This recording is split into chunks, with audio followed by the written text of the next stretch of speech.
We're going to go ahead and start.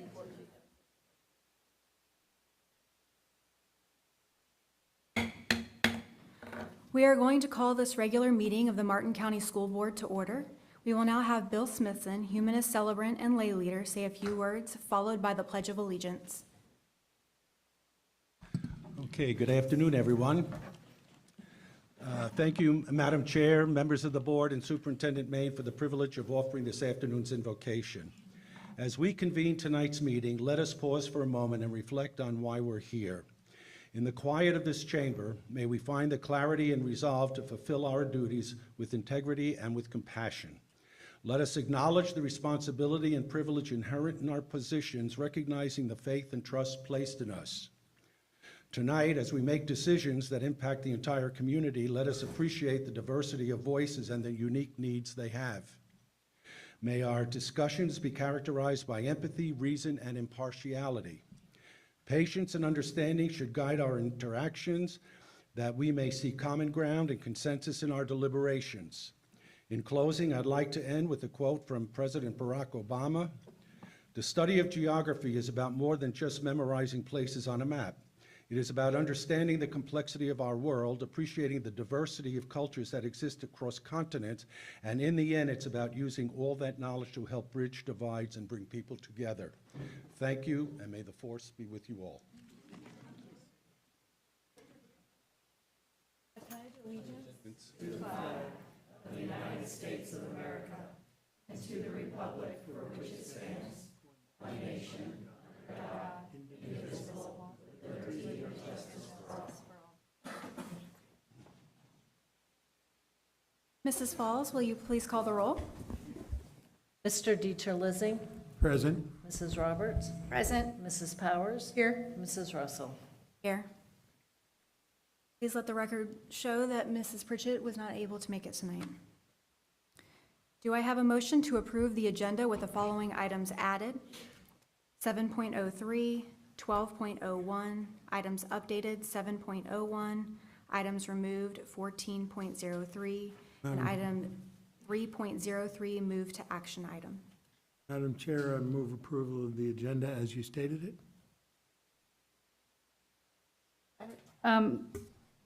So what was, I didn't have another one removed. I got the updated. You had a removed one? Yes, 14.03 has been removed. Okay, thank you. I have a motion by Mr. DiTerlizzi and a second by Ms. Powers. All those in favor? Aye. Aye. Aye. Any opposed? Motion carries unanimously. Do I have a motion to approve the consent agenda? I move approval of the consent agenda without 3.03. Second. I have a motion by Ms. Roberts and a second by Mr. DiTerlizzi. All those in favor? Aye. Any opposed? Motion carries unanimously. Next, we will move on to board member discussion. Hopefully, all of you have had a chance to review the superintendent's evaluation tool. If you have any changes you would like to make, please bring them forward to our June 4th workshop, and we will open this for discussion there. We will now move on to our recognitions. First up is recognition for the 69th Annual Florida State Science and Engineering Fair. Ms. Borges, would you like to come forward?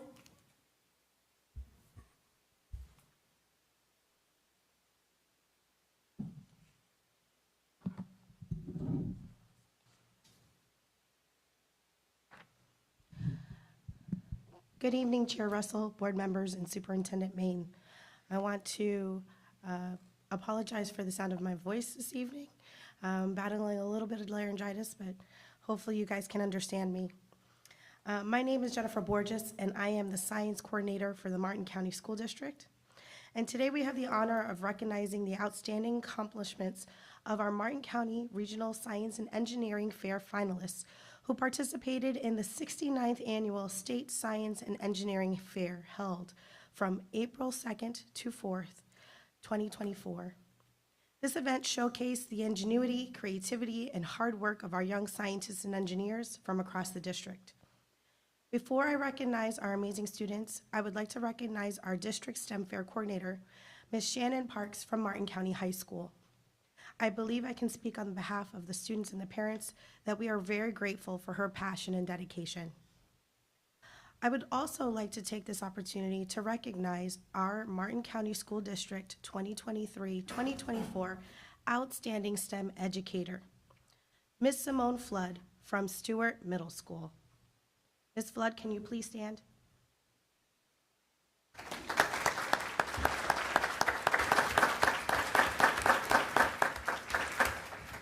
Ms. Flood is dedicated to mentoring students in science research, has produced the most projects advancing to the state science fair, and was instrumental in the success of the 2023-2024 STEM fair season. She is being awarded a check from the Stiles Nicholson Foundation as gratitude for shaping the future of Martin County.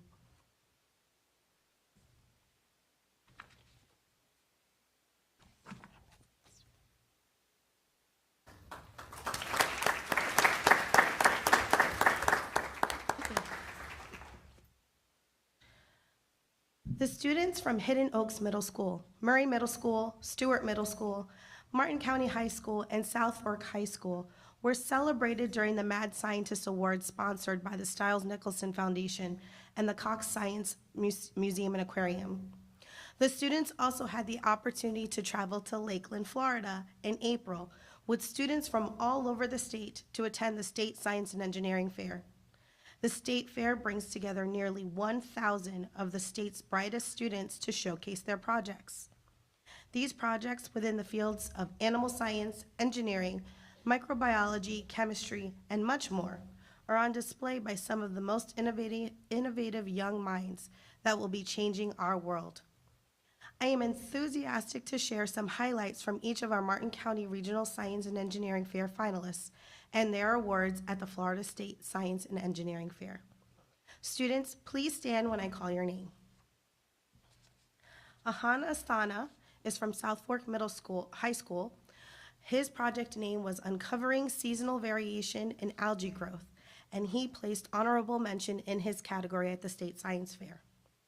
Sophia Gaspar Loarca, Mila Hoistad, and Alexis Lloyd from Stewart Middle School had their project name Ice Cream Time. Nira Goyle from Martin County High School, her project name was a review of the use and promotability of mental health apps by teenagers. She placed second in her category at the State Science Fair. Nina Goyle from Martin County High School, her project name was Control of Fall Armyworm, a global pest using RNA interference and antisense, I'm gonna butcher this word, oligonucleotides. She placed fourth place in her category at the State Science Fair. Matthew Jarrell and Ethan Timmerman from Stewart Middle School, their project title was Aerodynamics of Airflows in a Wind Tunnel, and they placed third in their category at the State Science Fair. Ileana Lovat from Stewart Middle School, her project titled was St. Lucie Inlet Sand Deposition Continued. She had a continuation project, which is one of the hardest things you can do for the State Science Fair, and she placed fourth in her category. Claire Rollins from Murray Middle School, her project was titled Electric versus Bass. She won a $50 cash award from the Florida Association of Science Supervisors and another $50 cash award from the Heartland Regional Science and Engineering Fair. Hannah Robbins from Hidden Oaks Middle School, her project was titled Solar Cooker. Jack Savarese from Murray Middle School, his project was titled Biomass Gas. Varun Singh from South Fork High School, his project title was A Novel Approach to Waste Recycling with Robotic Force Sensing and Image Processing using Deep Convolutional Neural Network. He placed third in his category in the state competition. Madeline Tuma from Hidden Oaks Middle School, her project was titled Let Us Talk About Greenhouses. She was recognized for her project in her category. And finally, Brian Wang from Hidden Oaks Middle School. His project titled was Where Are You, Vitamin C? And he placed fourth in his category at the State Science Fair. Finally, I would like to invite all the parents of all of our academic achievers to please stand and be recognized. We deeply appreciate you for being invaluable partners in education with Martin County School District. Thank you from the bottom of our hearts.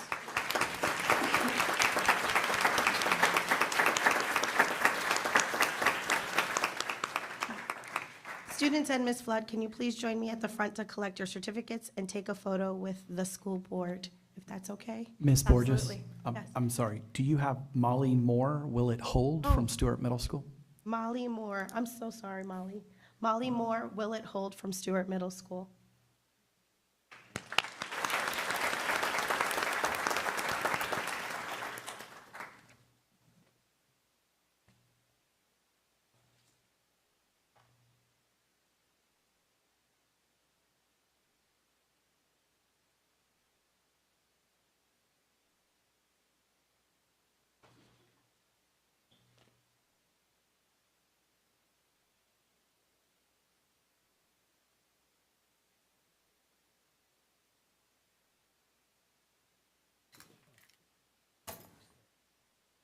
Job, Ms. Flood.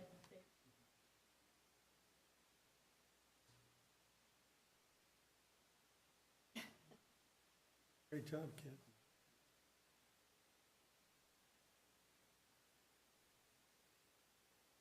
We know you did a great job.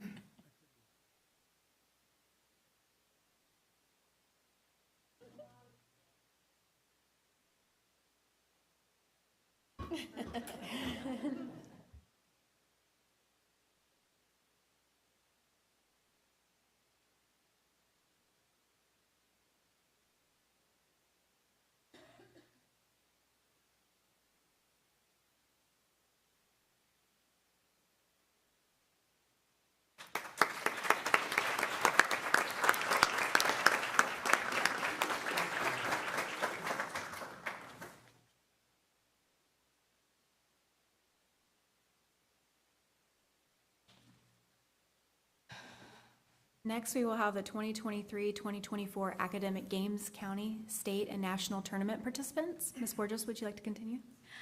Yes, hi, good evening. I am going to pass over the torch to Miss Ariane Deneen, who is our head coach of the Academic Games.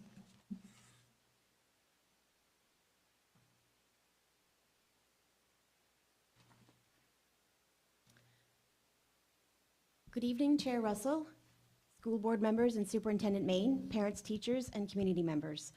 My name is Ariane Deneen from Murray Middle School. I'm an academic games coach, and these are two of my three fellow academic games coaches, Cherie Baumgartner from JBE, Kim Anderson from Crystal Lake, and our other coach is Kevin Boudreau from Hidden Oaks. He was not able to be here this evening.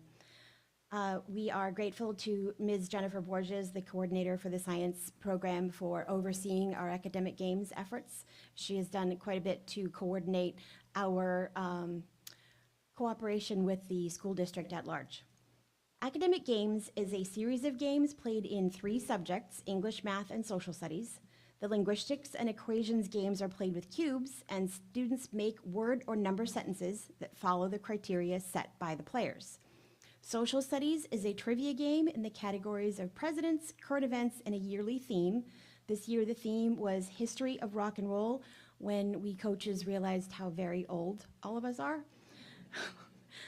We continued the opportunity to participate via Zoom, and we're pleased to welcome a combined 66 players to our 3 games. Our county competitions ran from September through February, and the state tournament was on February 26th. Tonight, we are awarding our county winners in each subject and recognizing state tournament players. We also had the national tournament in April in Orlando, at which we did have 2 players. One thing I would like to note is that in the past, there was a coach for each game at each elementary and middle school, and students would participate throughout the fall semester, taking part in a county-wide competition for each game. This engaged many more students from each school. I would like to encourage our parents to contact the school board and ask them to reconsider reinstating this program. If you have questions about details, please feel free to contact me or one of our other coaches. First, I'd like to announce the winners of our county games. Students, as with science, please stand up when I call your name. In equations, our fifth place winners were tied. Shane Siegmiller from Seawind and Pars Sermon from Palm City Elementary.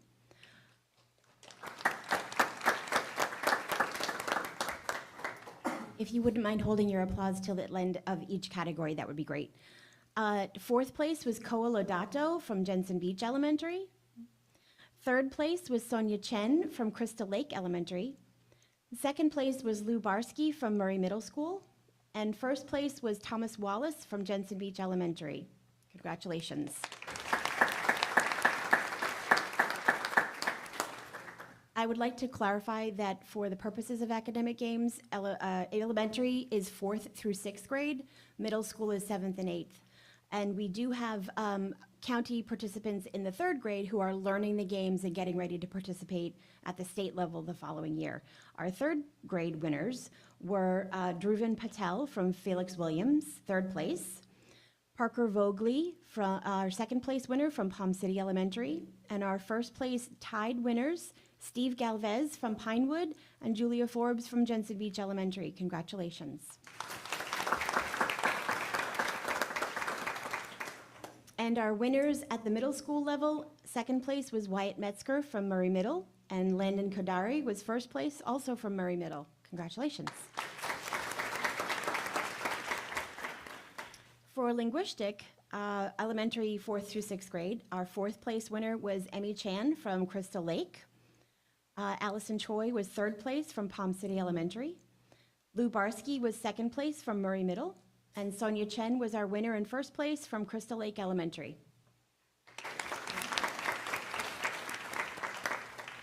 Our 3rd grade winners, 3rd place was Julia Forbes from Jensen Beach Elementary. Liliana Westling, 2nd place from Jensen Beach Elementary. And Gabriel Borges, 1st place from Jensen Beach Elementary.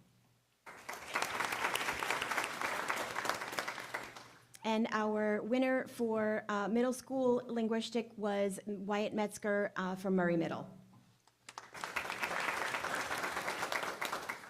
And in our social studies subject, elementary 4th through 6th grade, our winners were Nathan McGee, Jensen Beach Elementary, in 5th place.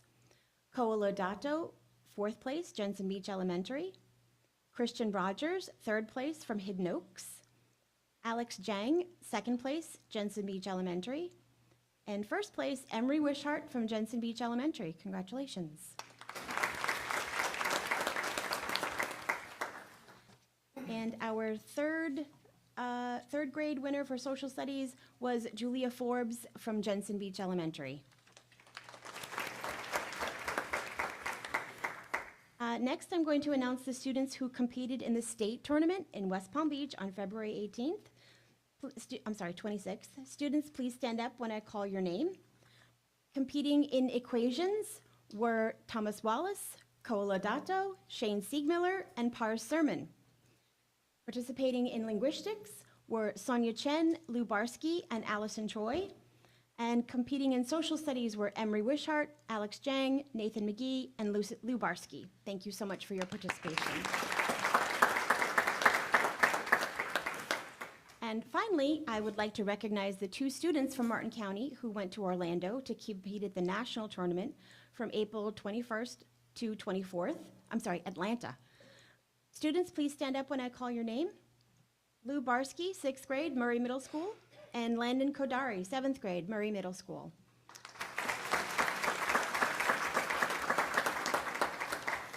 Congratulations to all our participants and winners, and we hope to see you again in September. Thank you.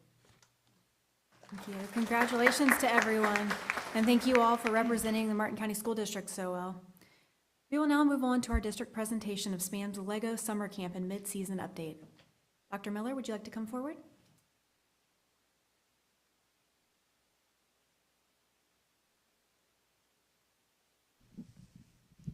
Good evening, Madam Chair, Mr. Superintendent, members of the board, Tracy Miller, Deputy Superintendent. It's my pleasure tonight to present to you our very own SPAM team, who is here tonight to share with you some mid-season updates and also some information about what's yet to come. So we're going to turn it right over to SPAM. Welcome.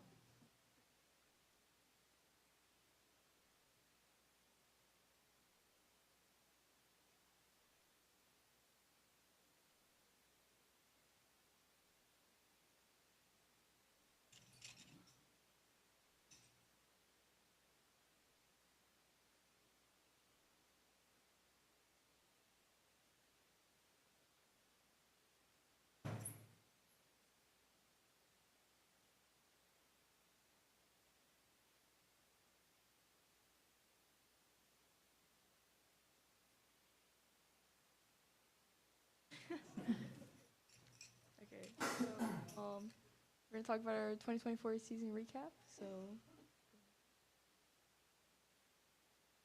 I'm Melanie Shoemaker.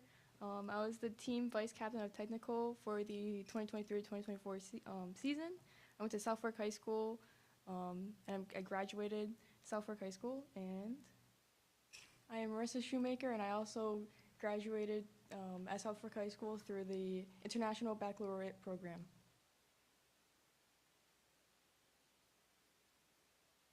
Okay, so during the season, or before our season had started, we were given the facility right across over here from the school board, and we moved in to make it our STEM center, and we built an entire full field for first robotics competition, and we moved in all of our machines, and we're preparing for the season.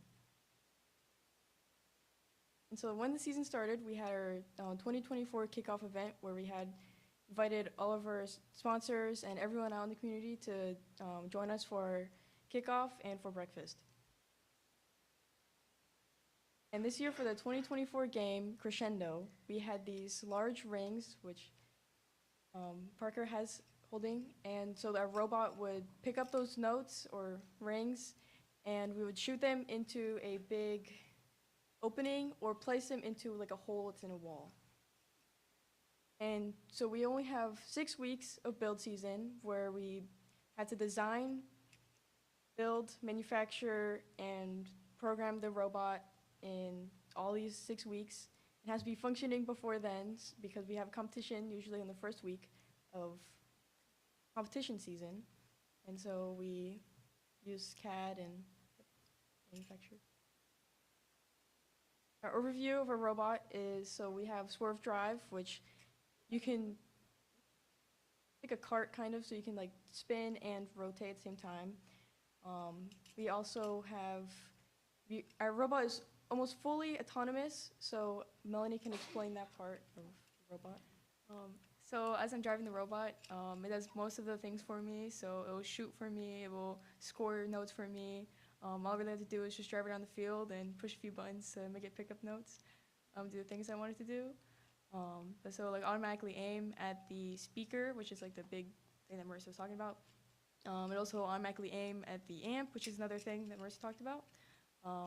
So all this was made possible due to our amazing programming team. We ranked 2nd in the world for programming.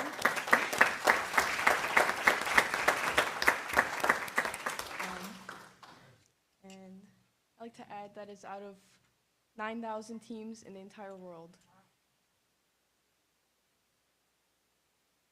And so our 2024 team performance was, so we won the South Florida Regional and we also won the Quality Award. And the Tallahassee Regional, we were also the winner and won the Autonomous Award. And at the Orlando Regional, we were finalists and we won the Innovation and Control Award. And at the World Championship, we ranked 3rd in our division, which was one of the highest we've ever ranked in history at Champs. And I'd also like to add, with all of these awards that we have won, it would not have been possible without the support of the school board and having all of our outreach events. They were made possible because of everyone here. And we'd also like to add about our experiences on SPAM and FIRST. My experiences in FIRST and SPAM have been life-altering, as it unlocked endless opportunities. Unlocked endless opportunities for growth and research. So, I'm so sorry. Yeah, I'm so sorry. Okay, so I'll start. Well, in 1st grade, my dad took me and my twin sister to a regional competition with FIRST Robotics Team 180 SPAM. I found myself fascinated by the intricacies of how even minor differences could have an impact on how the robots functioned. I was a proverbial kid in a candy shop while touring the pits. In the same way kids admire star athletes, I was left astonished at the students who were skilled enough to drive the robot. From these experiences, I recognized that I wanted to design, build, and program robots. Fast forward to 2018, I co-founded an all-girls FIRST Tech Challenge team. I continued to participate in FTC up to 2021, where I learned key programming principles. I had a natural transition into FRC due to the skills I learned in First Tech Challenge. After being a part of SPAN for the past 10 years, I've had many opportunities due to the experiences I've gained. I was offered a research position at Miami University of Ohio, where I will get to work with the robotics engineering professor. Because of my unique experiences and skills, I was also accepted into Miami's Honors College with a 1% or less than 1% acceptance rate. SPAM and FIRST are the reasons why I have been inspired to continue my journey in robotics engineering.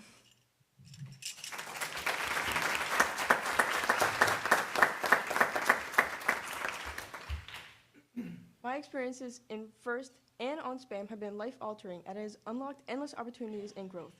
When I first joined SPAM, I was just a soft-spoken and undetermined girl. I was unsure of where I'd go into the future. When I became slowly more involved, I began to find my voice. Through learning how to wire, troubleshoot, and communicate, I began to find my potential. Through communicating and working with others, I was able to take leadership in things that I would usually never have imagined I would do, such as speaking in front of large crowds of people, being an alliance captain and talking to the head referee at competitions, or leading strategy meetings with other teams at competitions. These experiences allowed me to step out of my shell and talk with determination. At competitions, I also learned how to promote the team and the robot through judging, and that's another reason why we had won those awards. And on a more technical standpoint, SPAM and FIRST has given me the skills to excel in college. With learning how to use drill presses, bandsaws, electrical tools, and an understanding of programming, I will have skills that others don't already have when going into engineering. I was given research opportunities with Miami University due to my experiences on SPAM and in FIRST, and high understanding of how robots work. The mentors on SPAM have given me the confidence and knowledge to pursue engineering into my future.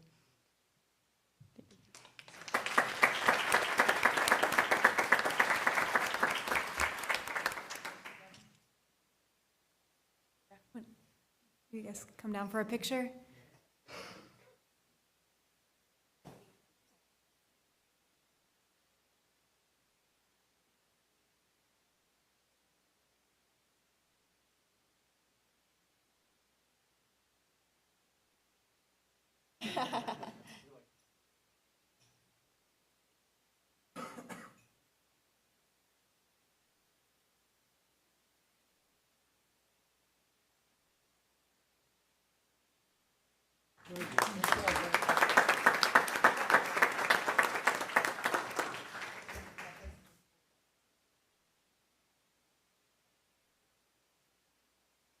Thank you so much, SPAM team. What you do is extraordinary, and we are happy to have you here.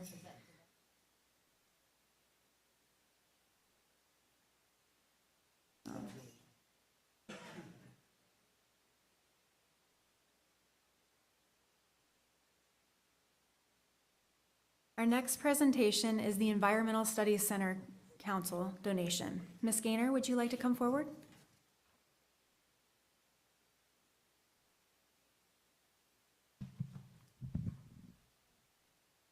Good afternoon, Superintendent Main and distinguished board members.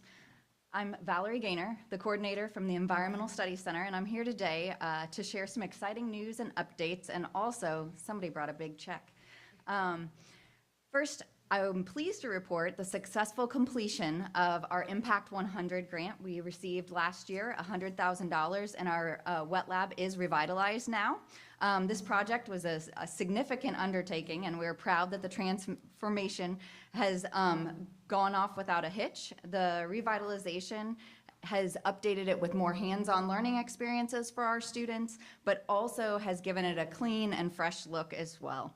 A huge shout out to our maintenance and our facilities, because they were an intricate part truly for making it happen.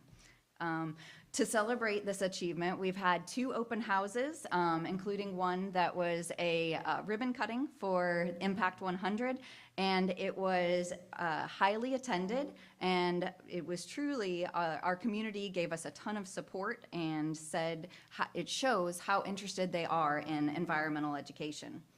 So one last thing I wanted to report on is how many students that we reach with the Environmental Studies Center. In our classrooms, we reach over 512 classes this year in Martin County School District. We also worked with charter schools and saw 42 classes, and private schools, we saw 30. We also dedicated a day for homeschool and had a huge event for homeschool. These numbers are a testament to the hard work and dedication of our ESC team and strong partnerships that we have with our schools. It's through the collaboration efforts that we are able to inspire the next generation of environmental stewards. Additionally, I'm thrilled to announce that the Environmental Studies Center Council is presenting us with a $50,000 donation to the Martin County School District that is a generous contribution for that's designated to support a salary of one of the dedicated teachers that is integral in our environmental stewardship program.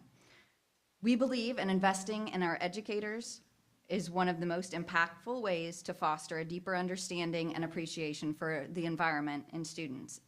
In closing, I just wanted to express my gratitude to the Martin County School Board, the superintendent, and all of the administrators, students that come to the center, because together we are making significant strides in environmental education.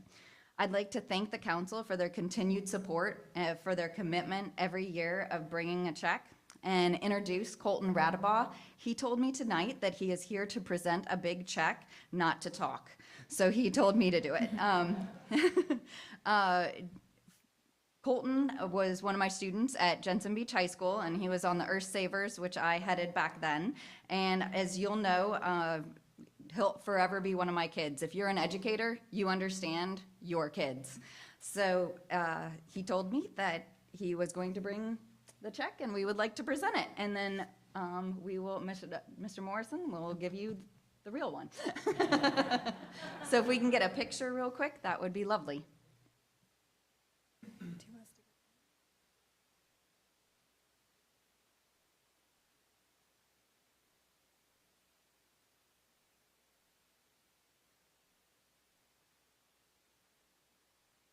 A little tall. Thank you.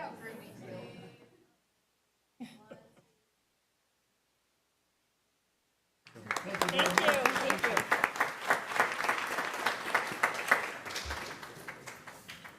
Thank you so much for your incredibly generous donation. It will make a meaningful difference to all that come through the Environmental Studies Center.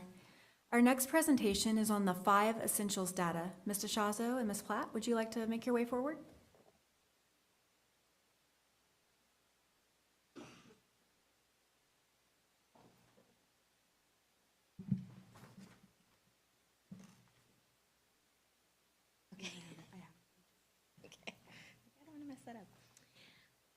Good afternoon, Board Chair Russell, members of the board, Superintendent Main. I'm Heather Platt. I serve as the Director of Professional Learning, and I'm here with Jennifer DeShazo, Chief of Staff in Strategic Communication. We are here to provide a presentation to you in regard to our 5 essentials data for the Martin County School District. So in addition to what you will see in the presentation, you also have a copy of the full report. Ms. Falls had that for you.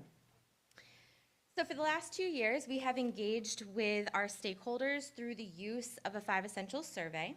5 essentials is comprehensive, it's evidence-based, it includes a diagnostic survey, and the scores that we receive are used to drive improvement results. The 5 essentials survey for students and teachers is made up of 22 measures and approximately 120 questions. Over 20 years of research has been conducted by the University of Chicago on school research in Chicago public schools, and it found that 3 of the 5 essentials were 10 times more likely to improve student growth and test scores, and 30 times less likely to stagnate than similar schools that were weak on the supports. So the 5 essentials provide statistically reliable, research-based information that allows us to drill down into the fine-grained details of school performance and then closely track those changes over time. So this is the 5 essentials framework. It's a visual for you. It shows the 5, which are inclusive of effective leaders, collaborative teachers, ambitious instruction, supportive environment, and involved families. And then here you can see the core measures that align with each of the essentials. The next slide describes how the scores are calculated and how we derive those scores. And then following that, you can see that the survey uses that research-validated framework, and it is meant to highlight areas of strength and areas that need support. So essentially, it shows how teachers and students perceive their schools, and then it's generally agreed that perceptions influence behavior. All right, so as we share some of the data with you on the upcoming slides, please note the student, teacher, and parent rate of participation. The required participation rates that you'll see listed there are set by the University of Chicago Research Center, and you can see the rates in which we received results. So we would now like to highlight our areas of strength, our most improved areas, and our areas of opportunity for the Martin County School District. The 5 essentials listed in that visual right there with the color key underneath it show how we are performing overall as a school district. So we are showing 4 neutral areas and then 1 area where we are going to continue to work. We're going to continue to work on all of them. All right, to begin, we would like to share where Martin County schools are performing the highest. So the first 3 measures listed here were scored as a result of questions asked of teachers. And our highest measures based on the data are parent influence on decision-making in schools, collaborative practices, and program coherence. And then, sorry, Jennifer, if you can go, nope, it's okay, I was just gonna describe. So where you see the numbers next to it, we wanted to show you last year, and then how we've improved this year, or the difference for this year, and then our score for the most recent results. Additional areas, if you don't mind, scroll, thank you. Additional areas where we are performing the highest are instructional leadership, as well as data from the parent report showing the highest measures being assessment of teacher trust and overall satisfaction.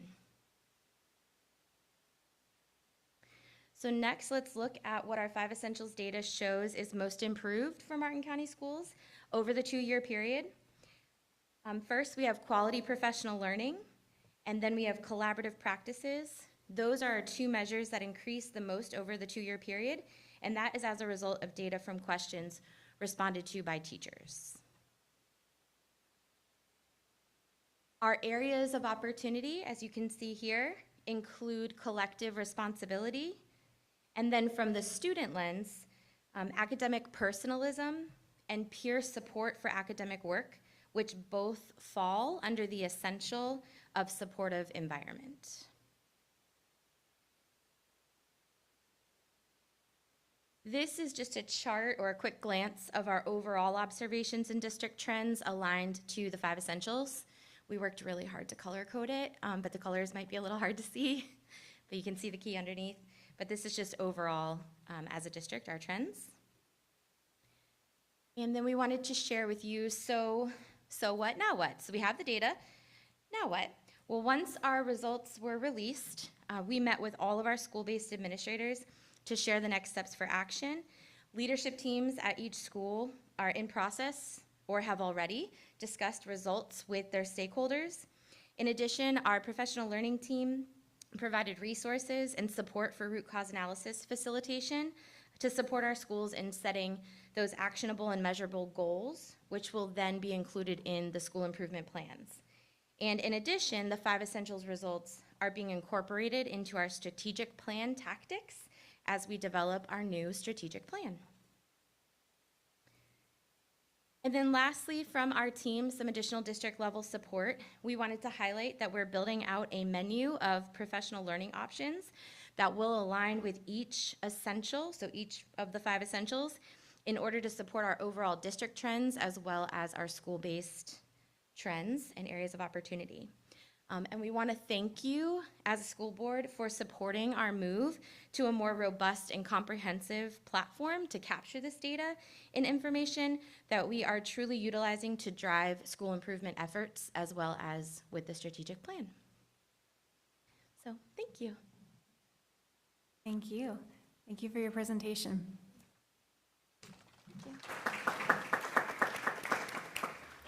Now we will would like to take this opportunity to recognize our Student Representative of the Year, Austin Connolly. Austin graduated yesterday from Jensen Beach High School with an unweighted GPA of 3.95 and a weighted GPA of 6.25 and was ranked number 5 out of 334 students. He was accepted to University of Florida, Florida State, Auburn, Hillsdale College, Wake Forest, Samford, and University of Central Florida. He has chosen to attend Hillsdale College in Michigan. Austin, you are an exceptional young man who has overcome so much in your life. We are so honored to have had you as our student representative this past year. I know you will do great things, and on behalf of the Martin County School Board, we would like to present you with a gift. We wish you nothing but the best. Thank you. You wanna come forward?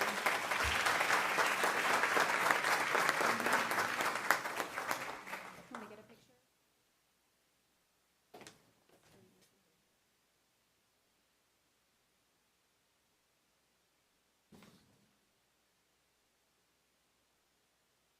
This way. We'll get it.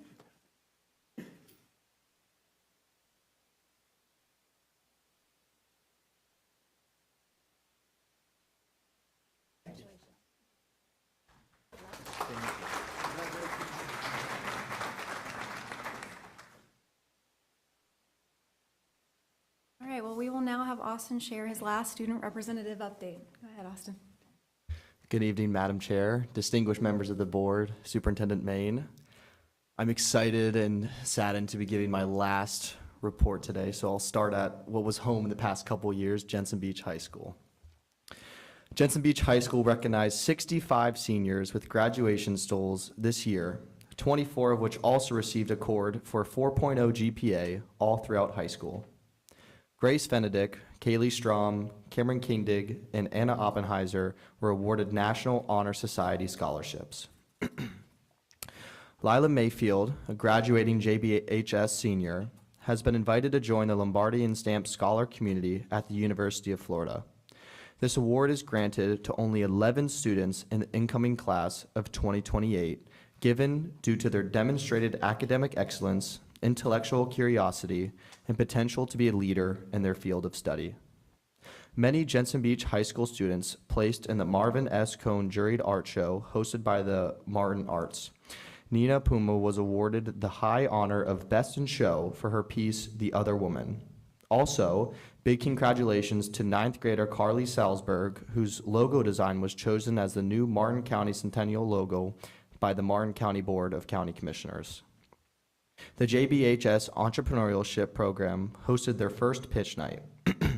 Trot Bags, a company that creates surfboard bags, took home the top prize and will now compete at the state competition and are being submitted to the national competition in Chicago.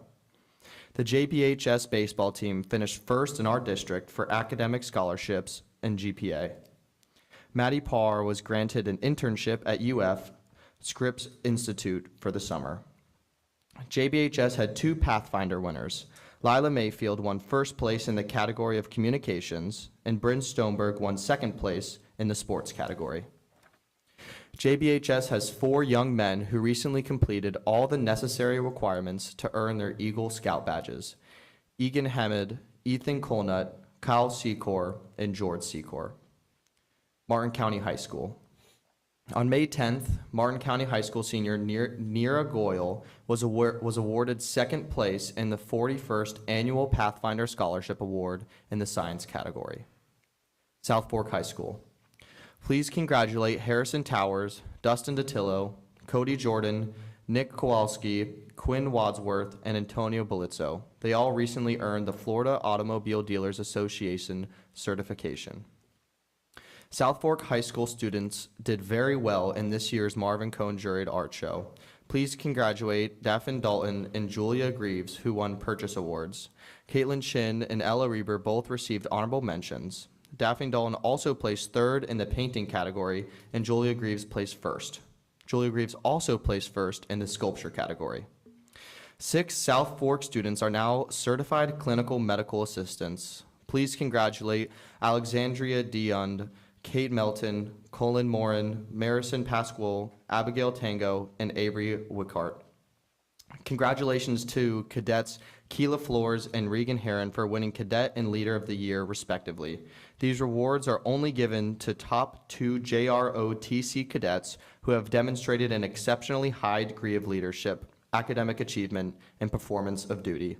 Both cadets were presented with an award package containing a medal, ribbon, and certificate. South Fork students Liberty Landos, Bailey Canton, Kartik Kumar, Charles Piper, Xavier Newkirk, and Alyssa Green were all selected for the Naval STEM Summer Scholarships. They will all now attend the National Flight Academy this summer in Pensacola. And finally, please help me congratulate the Bulldogs softball, baseball, and track teams for moving on to the FHSAA postseason state series competition. Thank you, Austin.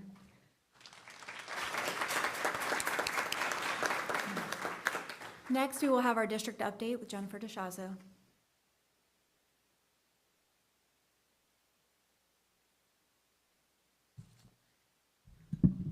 Good evening, Madam Chair, members of the board, and Superintendent Main. It's my pleasure to bring you the final school district update of this school year.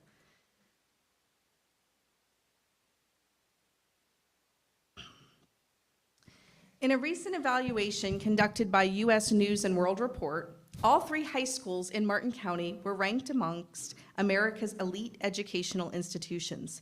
Each of our high schools was ranked in the top 500 in the state and top 25% of high schools in the nation. Jensen Beach was ranked 2,363rd in the nation and 145th in the state. Martin County was ranked 4,199th in the nation and 233rd in the state. And South Fork was ranked 6,328th in the nation and 328th in the state. In addition, each high school was named among the top academic and athletic performers in the state for this school year. South Fork High School earned first place overall in Class 6A for the 2nd consecutive year. Martin County High School took 2nd place in Class 6A, and Jensen Beach High School earned 3rd place in Class 5A, and this is a designation issued by the Florida High School Athletic Association. Let's give a round of applause to our high schools.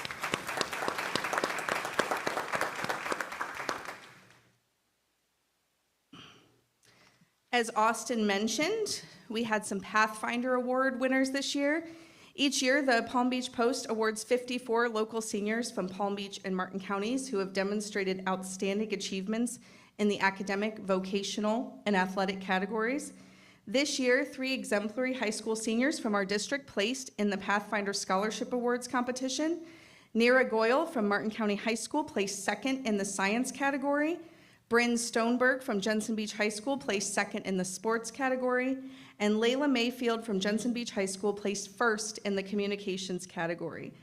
Layla earned a $3,000 scholarship, while Nira and Bryn earned $2,000 scholarships. Please join me in congratulating these outstanding seniors.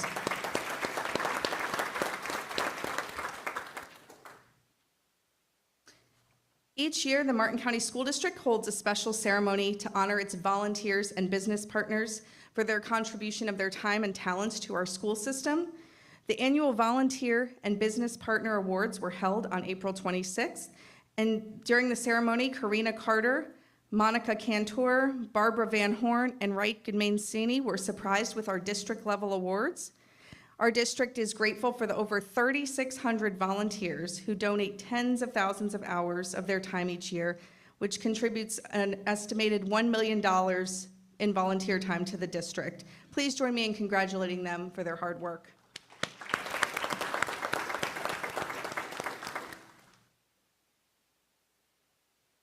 The Martin County School District recently hosted our 2nd Math Week, and WPTV visited some of our schools to see what that was all about.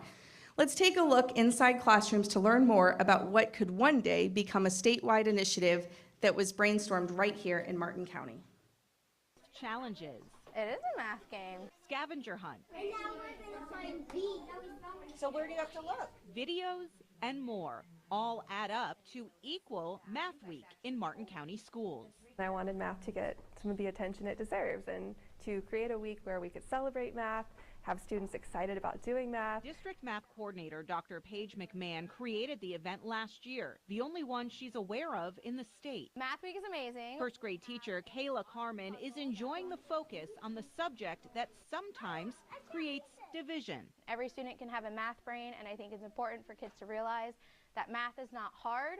Math is just able to be conquered. The students are learning about how math concepts are applied in everyday jobs. I love how you picked up what do we learn in third grade? What's the part that we learned? Inches. And doing daily competitions. All right, I'm getting logged in, getting ready to start the third grade math quiz with the class. Let's see how I do. The focus? I got that one wrong. Geometry. Riley, how you doing over there? You're doing good? What question are you on? I can't say it all came back to me right away. Perpendicular? I think I'm done. I got 4 out of 5. But it's a new challenge. Are you ready? Math challenges. It is a math game. Scavenger hunt. We're having technical So where do you difficulties. I don't know what happened with the video, and but more. we appreciate the curriculum instruction department, particularly Dr. McMahon and her team for helping to bring Math Week to our school district. We had an entire week full of challenges, dress-up days, themes, that students of all grade levels could take part in age-appropriate math competitions. The district office dressed up. It was phenomenal. So let's give those team members a round of applause. And that concludes the district update for the 23-24 school year. Thank you, Jen. Mr. Main, would you please share your superintendent's update? Yes, thank you, Madam Chair. I just wanted to start off by thanking the SPAMS robotics team again. Congratulations on just a phenomenal season and all of your hard work. And I want to send a special congratulations to your 10 seniors that are moving on and have already graduated and are prepared to go on to phenomenal careers in engineering and whatever they set out to do. You all have been phenomenal mentors and provided the guidance that they've needed to be successful. And so really appreciate the time that you've taken and look forward to what the future holds. So thank you. I also wanted to take a little bit of time on the 5 essentials data, not much time other than to let you know that I'm not okay that we're not all in green. And we're going to continue to push as a school district going into year 3 to make sure that we're leveraging those areas and looking at that data and drilling down into those areas that we need to move the needle into those green areas. So while we've seen improvements in each of those areas as a school district, we're going to be very transparent with our data, the good, the bad, and the ugly. And this is an area where we have improvement to make. And my commitment is that we will continue to work with our administrators and our teachers and school staff to keep pushing forward to where we get those areas to where we can be proud to share that data. I want to congratulate, we have a couple of administrators in the audience that are receiving promotions. First and foremost, I would like to congratulate Ms. Kathleen Wanell, who is going to be our new assistant principal at South Fork High School. Dean Wanell, or new assistant principal Wanell, if you please stand and be recognized in the audience. Ms. Wanell has spent the last 9 years as a Dean of Student Services. She has served at all 3 of our high schools, Jensen Beach High School, Martin County High School, and now most recently at South Fork. So we are very pleased to have you on board to join our administrative ranks. Congratulations. We know you're going to do a fantastic job. And I would also like to congratulate Ms. Tiffany Roth, who's just been recently promoted to the principal position at Murray Middle School. Congratulations, Tiffany. If you please stand and be recognized. Tiffany started her career at Murray Middle School and is now going full circle back as the principal. She is firmly committed, and I'll never forget the day that I joined the school district 3 years ago now, and one of my first interactions with Tiffany is, as the principal supervisor, was, I want to be the principal of Murray Middle School. And she has been committed to that goal for the last 3 years. And the whole point of going to receive her principal certification was yet again to be the principal at Murray. And so as the superintendent of schools, she did a phenomenal job in her interview in front of the committee. It brings me no greater joy than to make that come true for you. And we know that you will serve that community with pride. And so congratulations on your promotion.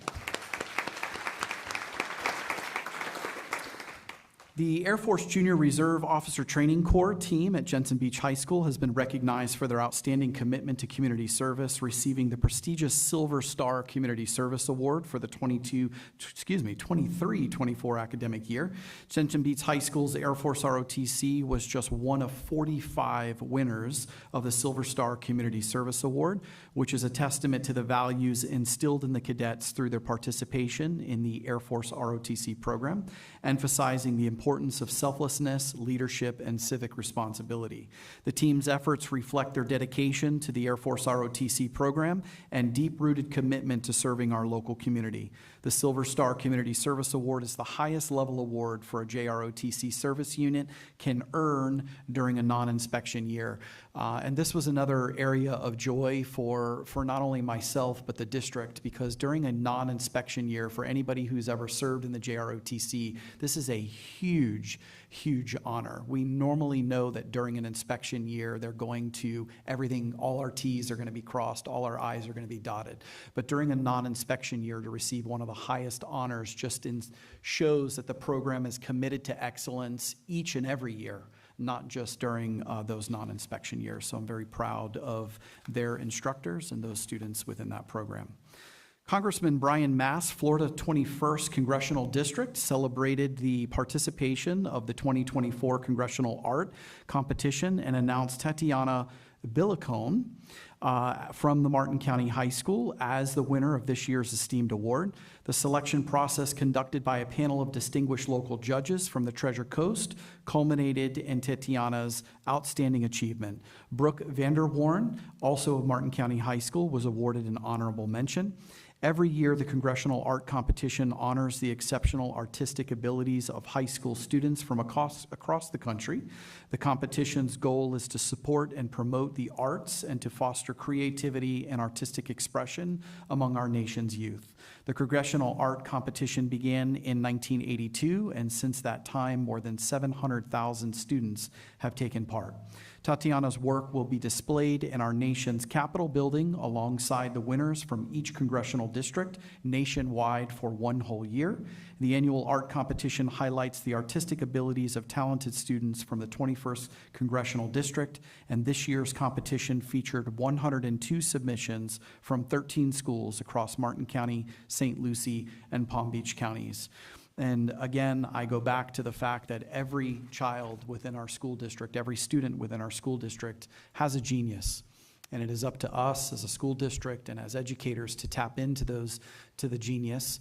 And you have seen many students this evening receive awards that is highlighting those areas of strength and those areas in which they excel, and it brings me no greater joy. And then finally, last but not least, to celebrating the class of 2024, we have completed 3 of our traditional high school graduations, Jensen Beach High School's last night and also Clark Academy.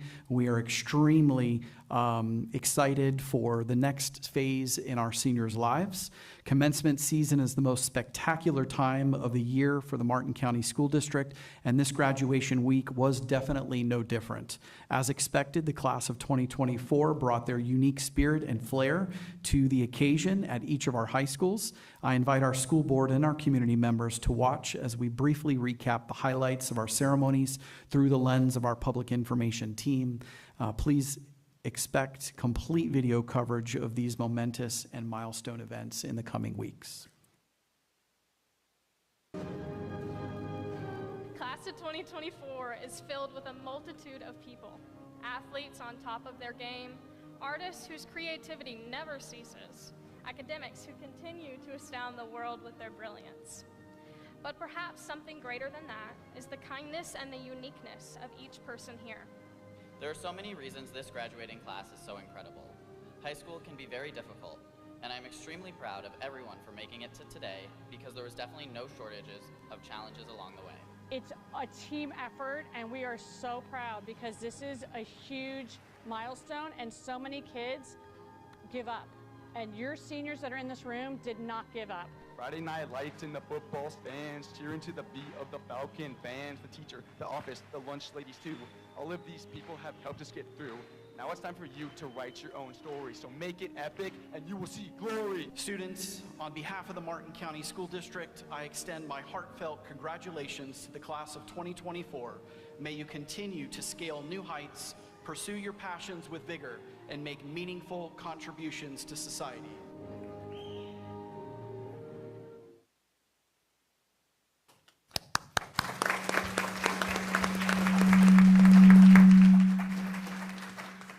Madam Chair, at this time, this completes my superintendent's update. Thank you very much. Are there any other questions for any of the information-only reports? Yes, Ms. Roberts? I noted that, find it, hold on.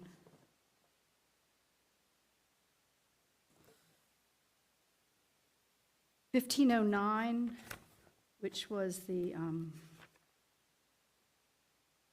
monthly HR update.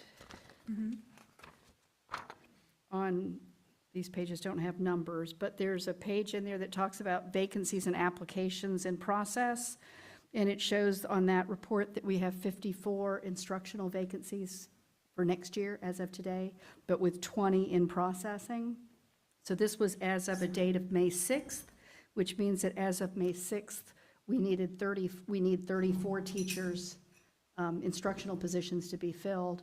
I talked to Ms. Sessa today, and I had asked her if she could keep me updated. I'm assuming that the board might want to also be updated on a regular basis, maybe weekly or maybe every other week as we move through the summer, so we know what that number looks like.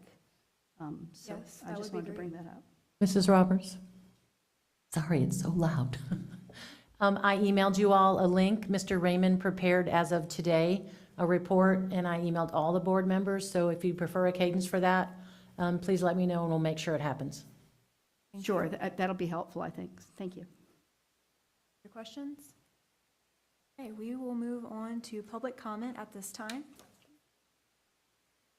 Yes. Okay, we are actually going to take a quick break for just a few minutes, and then we will reconvene shortly. Thank you.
He's ready.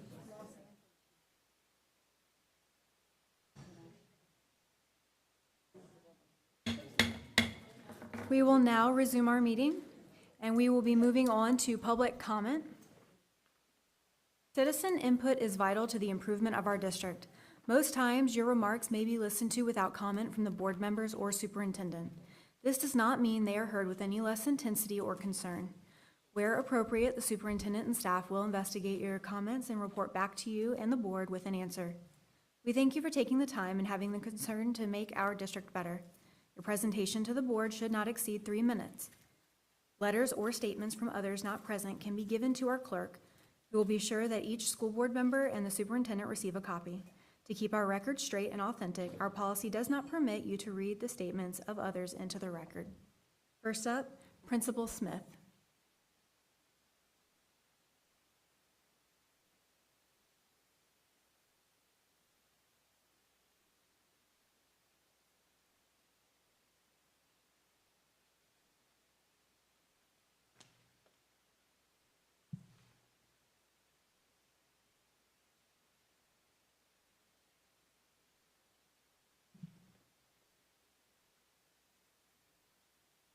Greetings, Madam Chair, school board members, and Superintendent Main. I am Christina Smith, the very proud principal of Warfield Elementary School, and it is with immense pride that I stand before you today to share the innovative work of our student avid ambassadors, Students for Change. At Warfield Elementary, we are dedicated to nurturing leaders in all of our students, and our avid ambassadors exemplify this commitment through their remarkable efforts to drive positive change within our school community. I am honored that joining me this evening are many of our student avid ambassadors. These students embody the spirit of empowerment and advocacy. They are not merely participants, they are catalysts for transformation. Through their initiatives, they have shown a profound dedication to making our school a more supportive and enriching environment for all. I am continuously inspired by the passion and creativity demonstrated by our Students for Change. Their projects have ranged from helping kindergarten students with their reading skills to reinforcing PBIS expectations by organizing celebratory events for the entire school. They have done all of this with the goal of fostering positive change and leaving a lasting impact.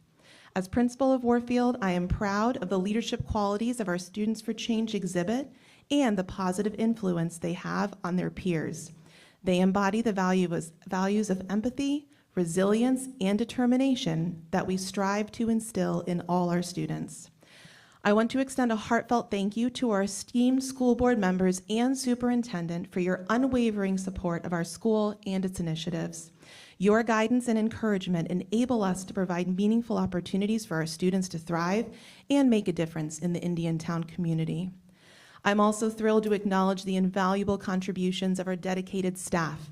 Mrs. Royone, our AVID coordinator, and Mrs. Montenegro and Mrs. Torres, our Students for Change staff leaders. Their tireless dedication and guidance are instrumental in empowering our students to enact meaningful change. And finally, I'm grateful for the unwavering commitment and enthusiasm of all our AVID Ambassador Students for Change representatives. Their dedication and leadership inspire us all. Thank you, board members, for your ongoing support, and thank you, Students for Change, for helping to create a better world. Thank you so much. Principal Next, we have Smith. Crystal Eckert.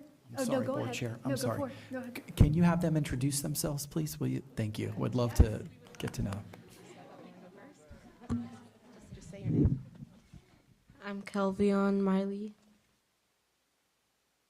I'm Daniel Zapeta. I'm Kaylin Angel. I'm Yamila Aguirre Nahara. I'm Audrey Alvarez. I'm Abigail Flores. I'm Elizabeth Prendergast. I'm Josiana Boyas. I'm Ethan Cochran. These are all fifth grade students, so they had a big day today. We had our promotion ceremony this morning, and now we get to celebrate them here this evening. So thank you for allowing us to do that.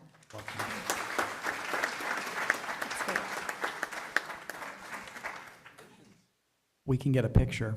Oh, yes. Just wait. Whenever there's students, that's why we're here. We have to highlight kids.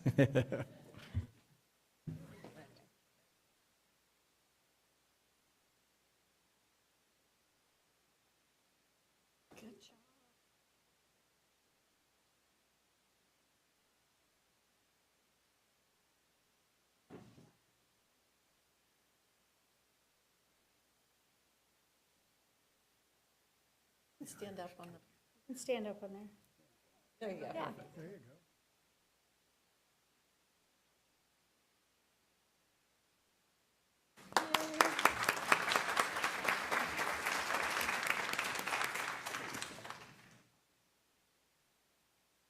Great. Thank you. Next up is Crystal Eckert.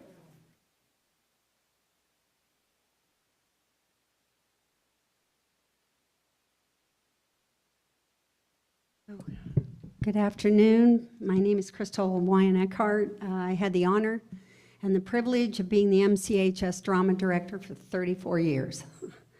There were no classes when I came, only a fledgling club, no shows, no competitions, maybe a senior talent show in the spring that some teacher got hijacked into coordinating.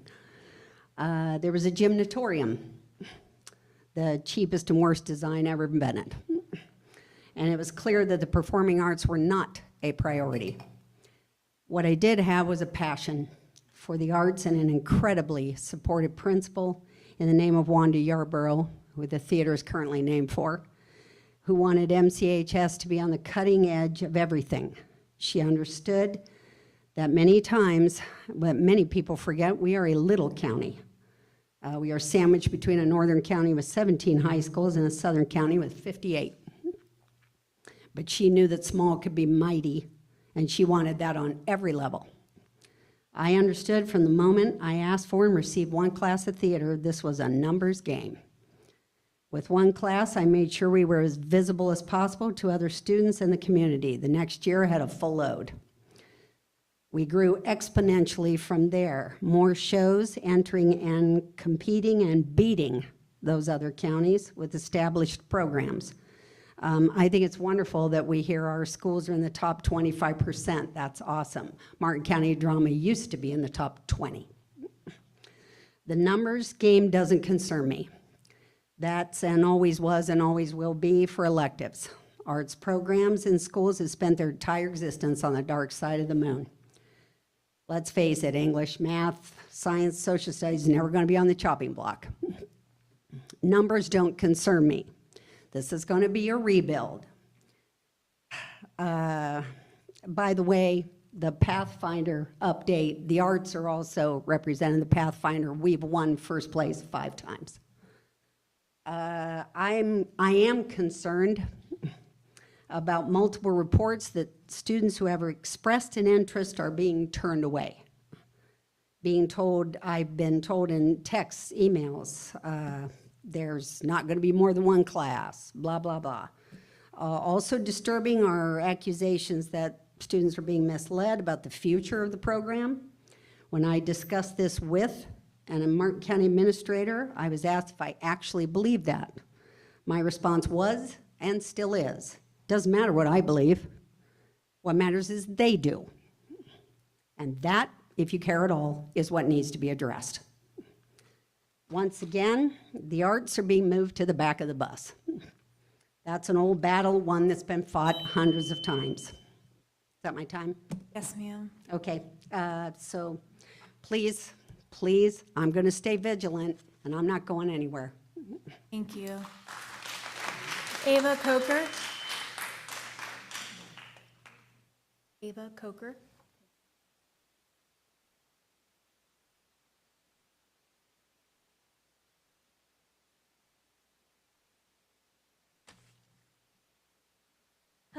Hello and good evening. My name is Ava and I've been a theater student at Martin County High School for the past 3 years, and I'm going to continue my theater education next year as a senior. And I am looking to make a change about your plans for next year about Martin County High School's plans for their theater classes next year. As of now, Martin County High School is planning to combine classes acting 1, 2, 3, and 4, as well as classes technical theater 1 and 2 into one class. This is as effective as would be combining Algebra 1 and Algebra 2 into the same class, or chemistry and biology. So much valuable class time will be wasted trying to cover the vast amount of topics that are covered in these classes as individuals. Not to mention, the curriculum would never be stable or effective. There's also a gap where higher level of students will be wasting time and learning nothing, while technical theater 1 kids or acting 1 kids are learning just the basics. Martin County High School is also planning to not have a certified theater teacher teach theater. Without a certified teacher, kids in these classes will not be properly guided into enhancing their education in a way that is meaningful. As a student who is planning to advance my theater education into college, enjoying the countless students from Martin County High School who are now working in the entertainment field professionally, these changes will affect the experiences that I get and that will help me enter this career path as a successful student. And without a theater director, I cannot be an active member in my theater community. What is happening in Martin County High School's theater departments is very concerning, and I beg you to reconsider your Martin County High School's plans for next year. Thank you. Thank you. Madison Wells.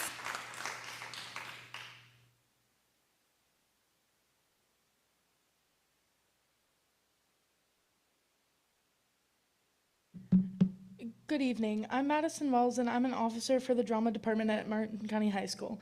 Recently, our program has been cut down to one class period being taught by an ELA teacher for the next upcoming school year.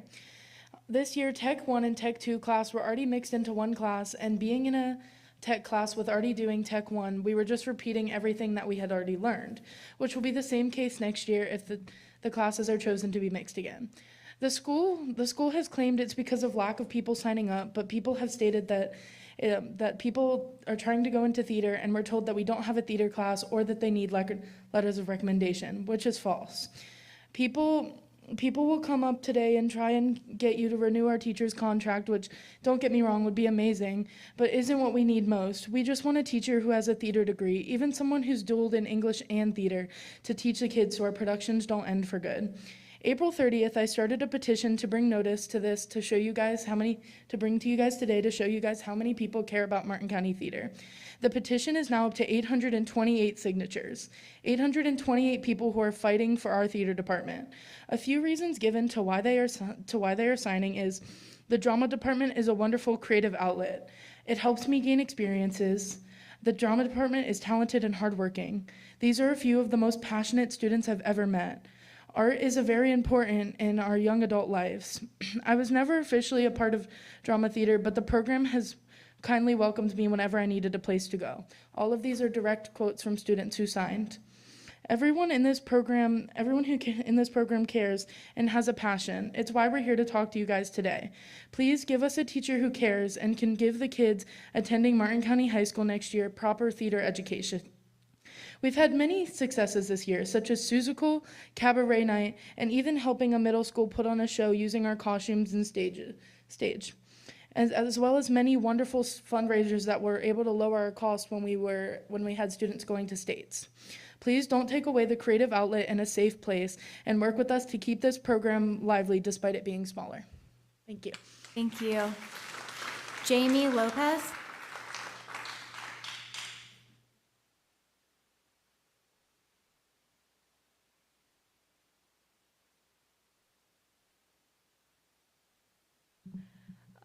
Good evening, Madam Chair and board members. I'm a junior at Martin County High School, and I've been an active member of our drama department for the past 3 years. We recently found out that next year we will not have a drama teacher. There will be one class for both acting and technical theater of all levels taught by some other academic teacher. This does not provide a learning environment where all students can progress in their art. The first semester of this school year, I experienced something similar when I was put in an Acting 1 class as an Acting 3 student. To put it bluntly, I did not learn anything in that time. The teacher had to focus on the Acting 1 students who made up the majority of the class and did not have the same basic knowledge and experience that I did. I was only relearning material with no real challenges. This setup for next year, with all levels in one class, will not provide the knowledge for us to be college and career capable like our school model says. 3 weeks ago, we received a letter from a previous drama teacher, Ms. Eckhart, who spoke earlier, who shared how robust our theater department was and how over 120 MCHS alumni are working in the entertainment industry today. An untrained theater teacher who also has to split their efforts between drama and other academic students will not be able to provide the same level of support that allows for multiple high-quality productions and competitions throughout the year like we've previously had. I encourage you to reconsider this plan for next year and continue with a qualified drama teacher who can support drama club productions and competitions. Thank you. Thank you. Isabella Emerson?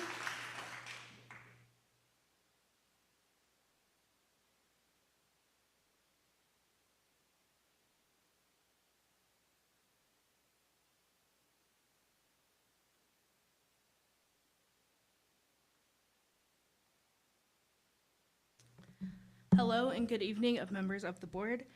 I am here to express my concerns about our upcoming theater program. I am a sophomore in Martin County Theater, and I am planning on pursuing theater for as far as my career would like me to go. I am grateful to have this opportunity to talk to you guys, and I was also grateful to have the opportunity to work with amazing talents such as Tiffany Gardner, Madeline Murray, and Brooke Crawford, who has helped us with our production of Seussical Jr.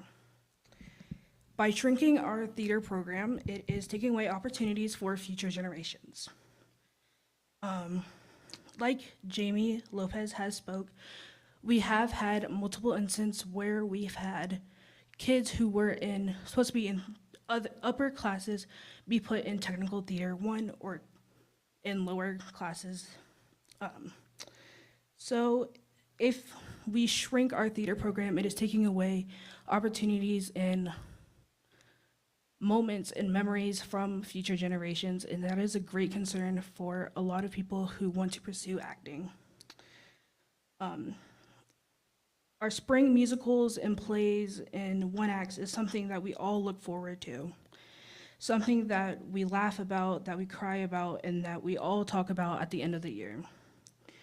We all plan on pursuing theater, or if not, we just do it for fun because it's something that we belong in. It's something that we feel that we belong in, and it gives us an opportunity to make friends and make memories. With the concern of other kids who would like to join theater next year and our upcoming years, they cannot get the opportunity because people are getting told that they can't because teachers from middle schools are being told that they can't sign up because they haven't been in a theater program before. I was also told that in my freshman year, and I got put in a theater program, and I really loved it, and it's something that I feel like other kids would also love. With that, I end my conclusion. With that, I end my statement with theater is something that we all love and that we all have a great passion for, and we would love to keep that program. Thank you. Thank you. Bill Smithson?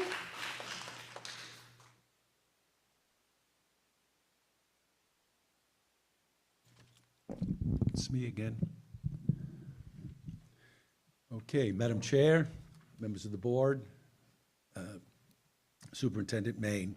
I'd be remiss as a strict constitutionalist not to object to the House Bill 931 and I believe it was Senate Bill 1317. But I am here to just express my objection, which establishes a statewide school chaplain program and authorizes school districts and charter schools to allow volunteer chaplains to be on school campuses and provide additional counseling support to students. I strongly recommend that the Martin County School District does not adopt any referendums to establish this program within the Martin County School District. First, this chaplain program is a gross violation of our First Amendment, which states that no law respecting the establishment of religion or prohibiting the free exercise thereof, and promoting Thomas Jefferson to emphatically state in an 1802 letter to the Danbury Baptist Association in Connecticut, and I quote, "Believing with you that religion is a matter which lies solely between man and his God, that he owes account to none other for his faith or his worship, that the legitimate powers of government reach actions only and not opinions. I contemplate with sovereign reverence that act of the whole American people, which declared that their legislators should make no law respecting the establishment of religion or prohibiting the free exercise thereof, thus building a wall of separation between church and state. Second, out of respect for the diversity of Martin County residents and our student body, who come from a wide range of religious and non-religious affiliations, the chaplain program should not be allowed because of the divisiveness it would cause on school campuses and within the community. There is so much more that can be said, so I'm going to end it with a quote from Dr. Russell Mayer, director of the Florida Council of Churches. He stated when addressing the Rules Committee in our legislature, "This is not a good idea. It will cause psychological and spiritual harm to students who are not of the persuasion of the volunteer chaplain.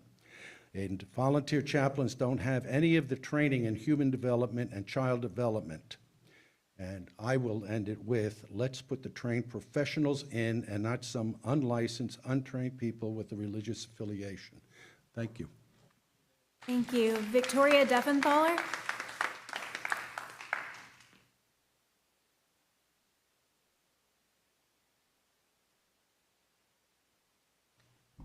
Good evening. Victoria Deffenthaler, retired educator and former school board member. During my term as a school board member, I completed the requirements and received board member certification. The Certified Board Member Program is comprised of several training sessions. These include school finance, policy governance, and bargaining, which must be taken through the Florida School Board Association. The requirements for the components of advocacy, leadership, and knowledge can be met through other training, which must relate to their role as a public school board member. I found that the Florida School Board Association provided excellent training sessions. The Martin County School District website had a post congratulating the board chair and vice chair for earning their certified board member designation. I understand they took courses through the Conservative Leadership Institute and Hillsdale College. The website for Hillsdale College states it is a non-sectarian Christian institution. Hillsdale College maintains by precept and example the immemorial teachings and practices of the Christian faith. So the training is both conservative and Christian in nature, and this does not represent all students and families, which is the role of public school board members. School board positions are nonpartisan, meaning members are representing all constituents. Conservatives profess to believe in limited parental rights, transparency, and fiscal responsibility. However, it appears that they are only representing those parents who have the same conservative beliefs. Why are school board members taking courses from conservative think tanks? Are Martin County taxpayers funding this training? Also, I saw a book reconsideration document that included a person asked for the book removal of Winter's Bone, the novel by Daniel Woodrell. The description for the basis of the objection stated, "There is too much to list in this book that I cannot include. Crank, cooking labs, and drug use, and gruesome scenes with page numbers listed by the objector." The recommendation by the committee stated, "Keep the book in the high school libraries, restricting checkout to juniors and seniors." The committee determined that it did not meet statutory redefinition of pornographic material or the conditions for it being designated as harmful to minors. Winter's Bone literary merit is widely recognized. The book delves into themes of family and responsibility and relentless perseverance, focusing on a marginalized Ozark community. The book supports our goal of having a diversified collection representative of different American subcultures. After the committee's recommendation was reviewed by the objector and was not agreed upon, the book was removed from circulation due to slide 11. If you remember, slide 11 was included in media specialist training that stated to always err on the side of caution when selecting materials. This resulted in many books being removed unnecessarily, which happened here in Martin County, and we still do not have a policy and procedure in place to correct this and return books to the shelves. Book banning negatively impacts our children's education. I've said it before and I'll say it again. Using our students as political pawns is damaging to their education and future success. I don't understand how one person who's not an educator, let alone a media specialist, has been given the power and authority to make this decision. Thank you. Jean Jordan?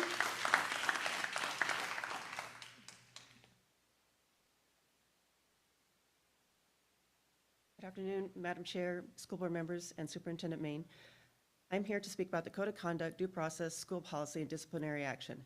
The Code of Conduct was written with good intent, but the actions taken by Hidden Oaks administration to follow the guidelines and procedures set out in the code to guide them in student conduct resulted in a snowball effect of disciplinary actions that were unfair, discretionary, and violated students' rights to due process.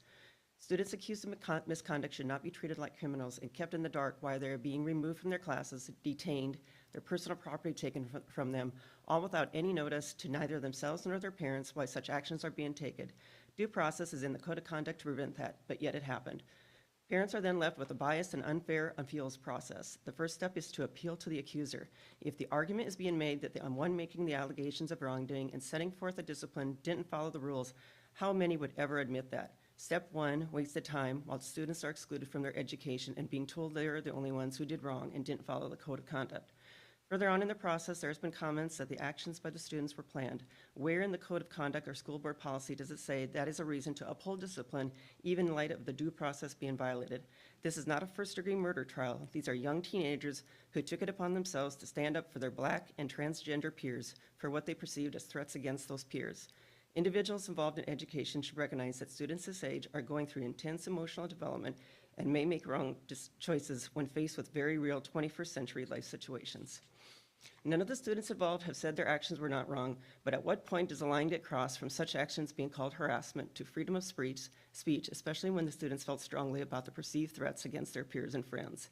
It is a very subjective area, one that should not be taken lightly and should be reviewed with unbiased scrutiny when students' civil rights are involved. Disciplinary procedures should not extend past what is set out in the Code of Conduct into affecting a student's academics.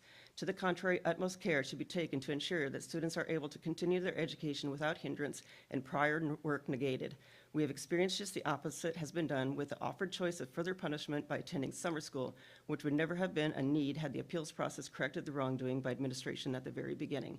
It is unfathomable to see children punished severely for violating the Code of Conduct, the discipline upheld over and over again without a fair process and investigation into allegations of threats, but those that are charged with having the responsibility and priority to be fair, ensure that disproportionality and discipline has not occurred, and civil rights have been protected are permitted to violate the Code of Conduct and their decisions to be for discipline to be upheld. Thank you for your time. Thank you. Heather Rogers?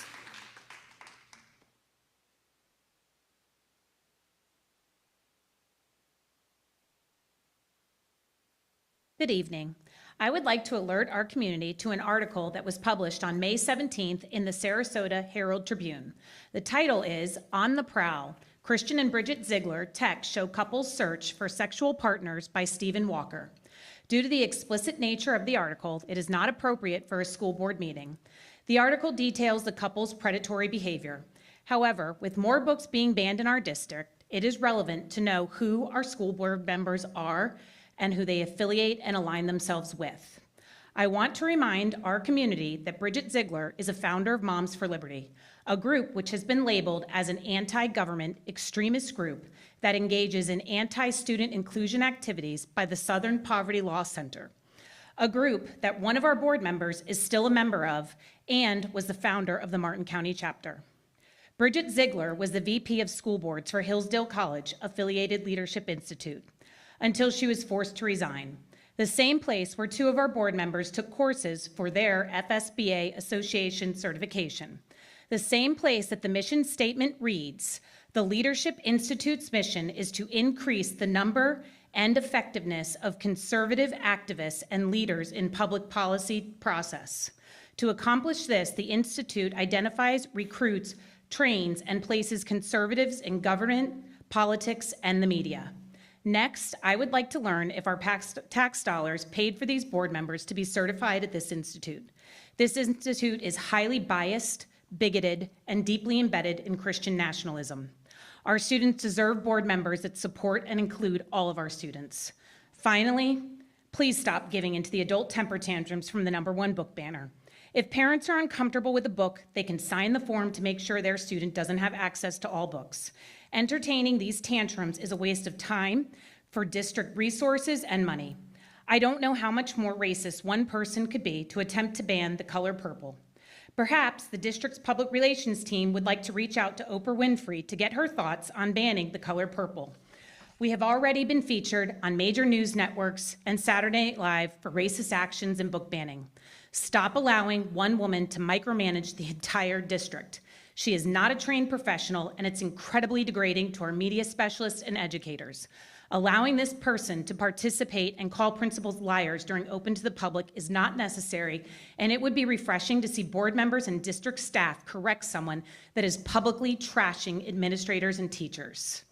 I'm going to submit a copy of the article for the public record, and I took the initiative to highlight the inappropriate behaviors. I hope every future voter and constituent understands losing theater, sports, pools, books, teachers, etc. is all a result of policies supporting vouchers and charter schools.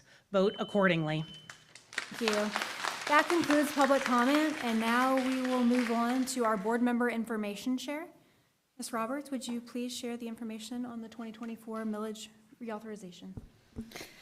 Sure. So this is so that it's in the record and also for my fellow board members. As you know, that on November 5th, we're looking for the second reauthorization for the millage that supports some operating initiatives, which include school safety and security, mental health programs, recruiting and retaining qualified teachers and support staff, professional development and academic initiatives. So I've created a one-page document that at the top has a timeline that shows that our first authorization was on August 28th of 2018, which allowed for millage to be collected, half a mil to be collected on the next 4 tax bills, which would have been the 2018, 19, 20, and 21 tax bills. Then we reauthorized on August 23rd of 2022, which is giving us permission to collect on the November 22nd, 23rd, 24th, and 25th tax bill. And people ask, well, why is this coming so soon? This is 2 years after we had just reauthorized. The law has changed, and you now need to reauthorize during a general election, which means if you can either reauthorize in 2024 or you can reauthorize in 2026. If we wait until 2026 to reauthorize, we would not be able to collect on the November 26 tax bill, because that tax bill is actually prepared prior to that election, which would be in November of 2026. So you would miss that collection piece. So I highlighted in red that the November 5th is reauthorizing for the November 26, 27, 28, and 29 tax bill. So you would be able to see that there. There's some questions and answers on there that talk about what changes we've made over the years. You know, one of the things that we've done is we've changed it to the up to half a mil, so that instead of being forced by the referendum to collect the full half a mil, we can actually collect less than half a mil, depending on what actually our budget looks like at a budget as we build our budget, which is what we're doing right now. It also goes into how much money do we actually get from this funding. Each student gets about $900. It doesn't go, they don't get money, but $900 goes into the budget at a rate of $900 per student. And yes, the charter schools, as required by law, get a portion of that money. Then there's an example on there for like a Martin County homeowner that's saying, reminding people that it's half a mil on your taxable value, not on your market value, and it's after the reduction for the homestead exemption. So I looked up one of my neighbors, actually, who has a 3-bedroom, 2-bath home with a $550,000 market value that has a $206,000 taxable value, minus the $25,000 exemption, means that their $181,000 taxable piece for the up to half a mil would mean that they would have a maximum of $90.50. And so obviously, if it's less than that, if it's 10% less than that, you would take 10% off of the $90.50. So I just wanted to put that out there so that if any of the board members wanted to be able to use it, if the public wanted to see it. I know that at last month's meeting, the other question that I've been getting is, does this have anything to do with the 2 elementary schools, the Jensen Beach Elementary and the Palm City Elementary School? That was done with capital money. That was a sales tax referendum where we did a sales tax for 7 years. We have 1.5 years left of that collection, and the board voted at the last meeting that we would no longer be collecting it after December 31st of 2025. So that will be over and gone. So just to clarify, that's where that money, so the millage money did not go to help with those schools. The millage money went to safety and security upgrades, some water intrusion issues that we had at several district-owned schools, some upgrades at district-owned schools, and then the rebuild of those two functionally obsolescent elementary schools. But I just wanted everybody to be able to have it, so if you wanted to give it out, you could be able to have it and be able to use it. So, thank you. Thank you, Ms. Roberts. I appreciate you creating the information sheet that'll help to answer questions for our taxpayers before the general election. All right, moving on to our action-only items. We have pulled item number 3.03 from the consent to action. It's for Treasure Coast Classical Academy Charter Contract 2024 to 2039. Are there any questions from the board? Yes, I pulled that because I had a question. On page 39 of that application, is this yours, Dr. Miller? I don't know who did this come from? Oh, Lana, I'm sorry. So page 39 of the application talks about the required reports and documents. And it talks, one, about that monthly, we do get the financial reports monthly. The piece that we aren't getting is the governing board meeting agenda and minutes. So if somebody can check and be sure that we start to get those, that would be helpful, and maybe go back a year and do that. Then the other things are on the page 39 and page 40. There's 17 items that we're supposed to be getting annually, which include, we do get the financial audit, we do get the student achievement report. We don't get it from you, we can get it from the state. But the school-based student code of conduct, the dismissal policies and procedures, the employee handbook, all of those pieces. I went through all of my records and I don't have any of those. So I know that some of these say annually unless if they're materially revised, but I would like to request TCCA if you could get me a copy of the documents that would be Absolutely. helpful. Okay, thank you very much. Thank you. And I'll move approval of 3.03. Thank you. Second. I have a motion by Ms. Roberts, a second by Mr. DiTerlizzi. All those in favor? Aye. Aye. Any opposed? Motion carries unanimously. Item number 18.01, school board travel. There is no travel requested at this time. Item number 18.02, 2024 to 2025 school staffing plan. Are there any questions from the board? Seeing none, do I have a motion? So moved. I have a motion by Mr. DiTerlizzi, a second by Ms. Powers. All those in favor? Aye. Any opposed? Motion carries unanimously. Item number 18.03, approve state requirement for educational facilities, SREF, and fire and safety report. Are there any questions from the board? Move approval of 18.03. I have a motion by Ms. Powers, Second. a second by Mr. DiTerlizzi. All those in favor? Aye. Any opposed? Motion carries unanimously. Item number 18.04, approval of investment policy scope of permitted investments and portfolio composition pursuant to School Board Policy 6144. Are there any questions from the board? Second. I have a motion by Ms. Roberts, a second by Ms. Powers. All those in favor? Aye. Any opposed? Motion carries unanimously. Item number 18.05, ratification of MCEA agreements for 2023-2024. Are there any questions from the board? Move approval of 18.05. Second. I have a motion by Ms. Powers and a second by Mr. DiTerlizzi. All those in favor? Aye. Any opposed? Motion carries unanimously. Item number 18.06, request approval of renewal in the power buying group and purchase USDA foods. Are there any questions from the board? Move approval of 18.06. Second. I have a motion by Ms. Powers and a second by Mr. DiTerlizzi. All those in favor? Aye. Any opposed? Motion carries unanimously. Item number 18.07, Student Crime Watch Resolution 2024-06. Are there any questions from the board? Move approval of 18.07. Second. I have a motion by Ms. Powers, a second by Mr. DiTerlizzi. All those in favor? Aye. Any opposed? Motion carries unanimously. Item number 18.08, requisitions to be approved for purchase orders over $100,000. Are there any questions from the board? Have a motion? Move approval, 1808. Second. I have a motion by Mr. DiTerlizzi, a second by Ms. Powers. All those in favor? Aye. Any opposed? Motion carries unanimously. Item number 18.09, District Comprehensive Evidence-Based Reading Plan. Are there any questions from the board? Move approval of 18.09. Second. I have a motion by Ms. Powers, a second by Mr. DiTerlizzi. All those in favor? Aye. Any opposed? Motion carries unanimously.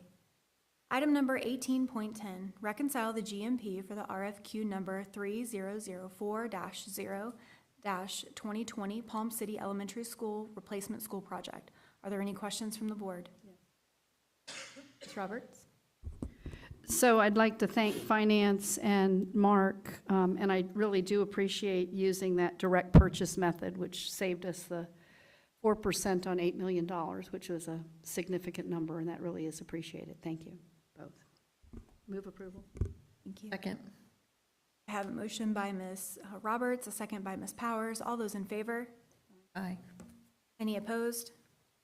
Motion carries unanimously. Moving on, we are going to our first review of school board policies and to approve the advertising.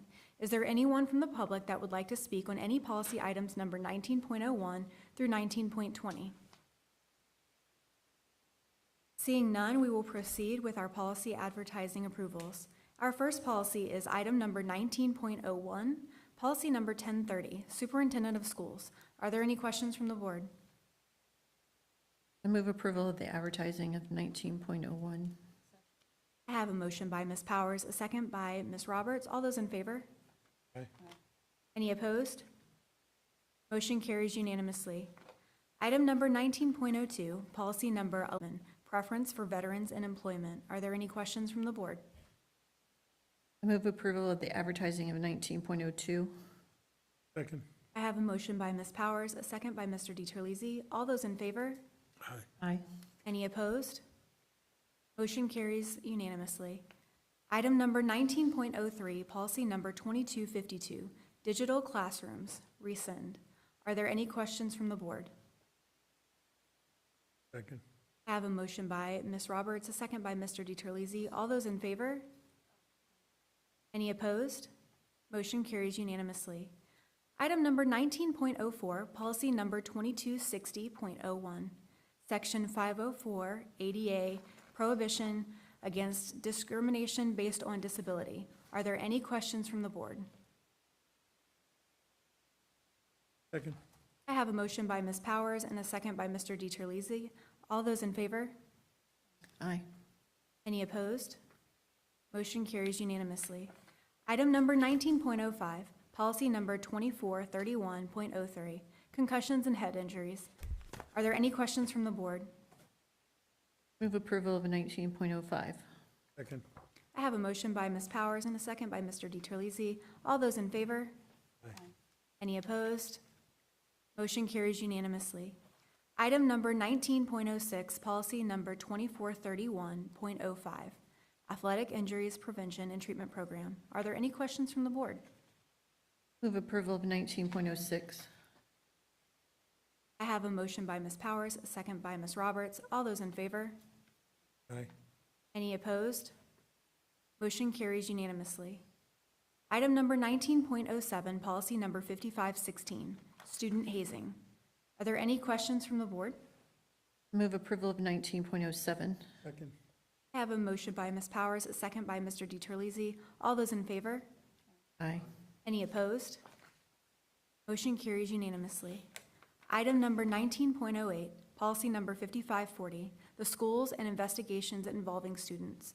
Are there any questions from the board? Move approval of 19.08. I have a motion by Ms. Powers and a second by Ms. Roberts. All those in favor? Aye. Any opposed? Motion carries unanimously. Item number 19.09, policy number 5610.01, Emergency removal of students. This is a new policy. Are there any questions from the board? Move approval of 19.09, sorry. I have a motion by Ms. Powers and a second by Mr. DiTerlizzi. All those in favor? Aye. Any opposed? Motion carries unanimously. Item number 19.10, policy number 6107, authorization to accept and distribute electronic records and use electronic signatures and to make electronic fund transfers. Are there any questions from the board? Move approval of 19.10. I have a motion by Ms. Powers and a second by Ms. Roberts. All those in favor? Aye. Any opposed? Motion carries unanimously. Item number 19.11, policy number 6110, grant funds. Are there any questions from the board? Move approval of 19.11. I have a motion by Ms. Powers, a second by Mr. DiTerlizzi. All those in favor? Aye. Any opposed? Motion carries unanimously.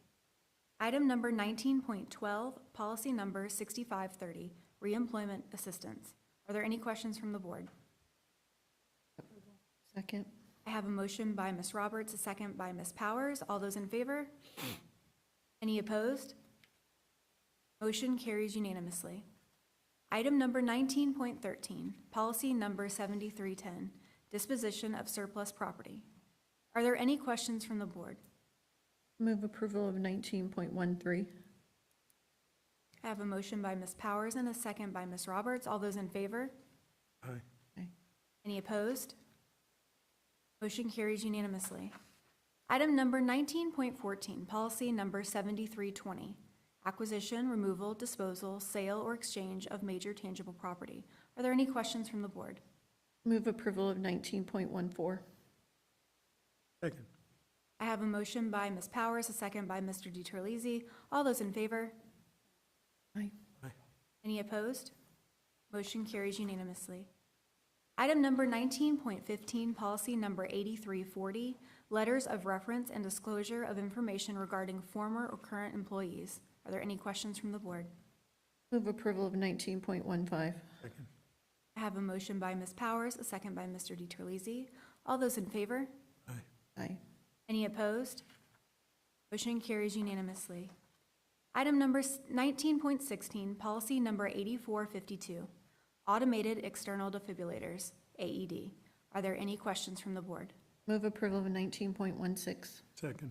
I have a motion by Ms. Powers and a second by Mr. DiTerlizzi. All those in favor? Aye. Aye. Any opposed? Motion carries unanimously.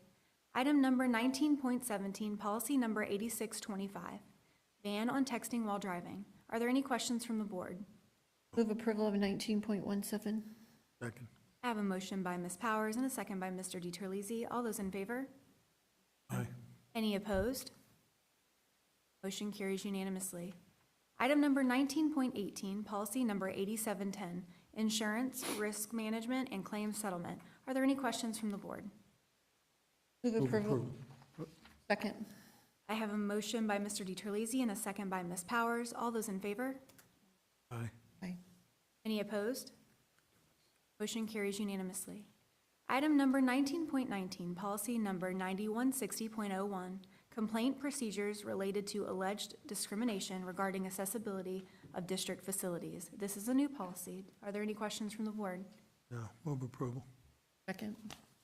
I have Mrs. a- Russell? Sorry. Mr. Shajo, and I was just noticing you put an employee's name in there. We may want to only use titles so we don't have to change it. And have the office listed under it, the department that this person is in, and their title. It may be easier unless we haven't done that district-wide. We have that discussion at the workshop. Yeah, and I think. Actually, there's another place where Wilma's name is in there, but I think in some cases it's actually required by Neola that a name goes in there. I knew it was for Title IX coordinator and that type of thing, but I wasn't sure about ADA. Thank you. Thank you. Okay, do I have a motion? We finished that one, didn't we? You complete, okay. Say that again? Oh, second. So, I think I did second it, but, yeah. I would be okay approving it with determination whether it needs a name or not. If it doesn't need a name, then just title, but if it needs a name, if it's required to have a name. Yeah, and the policy says the following person is designated as the, which makes me think that the policy was written by Neola with to request a person's name, since it's not just a. You can certainly look into it. And I'd also list an alternative title, because I know Mr. Calderon is also certified for ADA, so if we couldn't get the safety manager, there would be another level of a district representative who's certified. So where does that put us if we're changing the advertising review? So it's not. Sorry, this is first review, so you can incorporate those changes and come back without having to go back through a first review. Do we have to have a motion that incorporates whatever changes we're going to do? Yes. We can't just have a motion that says, check this out and bring it back, correct? Hopefully you're defining the scope of what you're asking staff to review and make sure that the policy, when it comes back, is in its final form. I think the motion would be to instruct staff to come back with either the names of the designated specific people or the titles, depending on the requirements in the law. I think Mr. DiTerlizzi made that motion, though. I'm acceptable to that addition to my motion. And the seconder agrees. I have a motion by Mr. DiTerlizzi and a second by Ms. Powers. All those in favor? Aye. Aye. Any opposed? Motion carries unanimously. Item number 19.20, policy number 9211, parent organizations, booster clubs, and other outside support organizations. This is a new policy. Are there any questions from the board? Move approval of 19.20. Second. I have a motion by Ms. Powers and a second by Mr. DiTerlizzi. All those in favor? Aye. Aye. Any opposed? Motion carries unanimously. Now we will move on to public hearing of school board policies. Is there anyone from the public that would like to speak on any of these policies? Seeing none, we will move forward. Item number 20.01, policy number 2270, religion in the curriculum. Are there any questions from the board? Move approval of 20.01. Second. Have a second? I did. Sorry. I have a motion by Ms. Powers and a second by Mr. DiTerlizzi. All those in favor? Aye. Any opposed? Motion carries unanimously. Item number 20.02, policy number 2371, Hope Scholarship. Are there any questions from the board? I have a motion.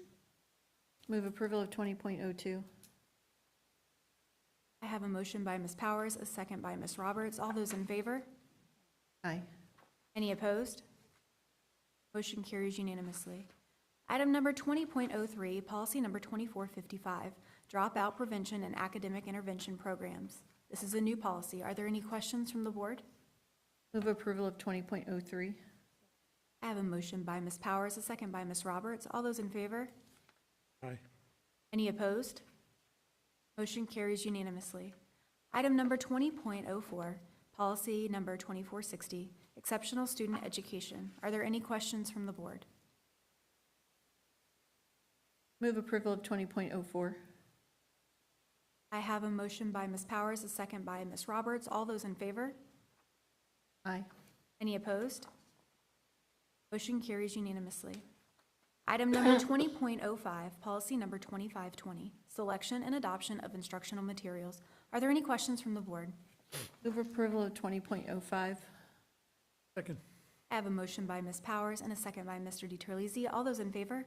Aye. Aye. Any opposed? Motion carries unanimously. Item number 20.06, policy number 2521, instructional materials program. Are there any questions from the board? Move approval of 20.06. I have a motion by Mr. DiTerlizzi and a second by Ms. Roberts. All those in favor? Aye. Aye. Any opposed? Motion carries unanimously. Item number 20.07, policy number 2522, Challenges to adoption of use of instructional, library, or reading list of materials. Are there any questions from the board? Do I have a motion? Yes, so moved. Second. I have a motion by Mr. DiTerlizzi and a second by Ms. Powers. All those in favor? Aye. Any opposed? Or go ahead. Ms. Falls, can you check and see whether Neola has another one of these in the pipeline to come? Just for whatever the new cases are. Yeah, because Is I this- think there's some new stuff coming effective July 1. Yeah, so, Right. yeah, There's so, another one coming. okay, but I'm pretty sure this would be on it. I mean, I'm pretty sure, because this is talking about challenging material that can be either a parent of a student of the district or a resident of the county, and it doesn't have all the extra language in it, so I'm,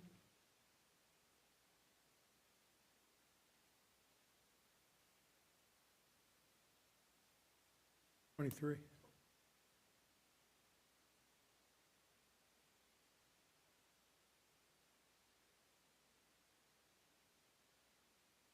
thank you.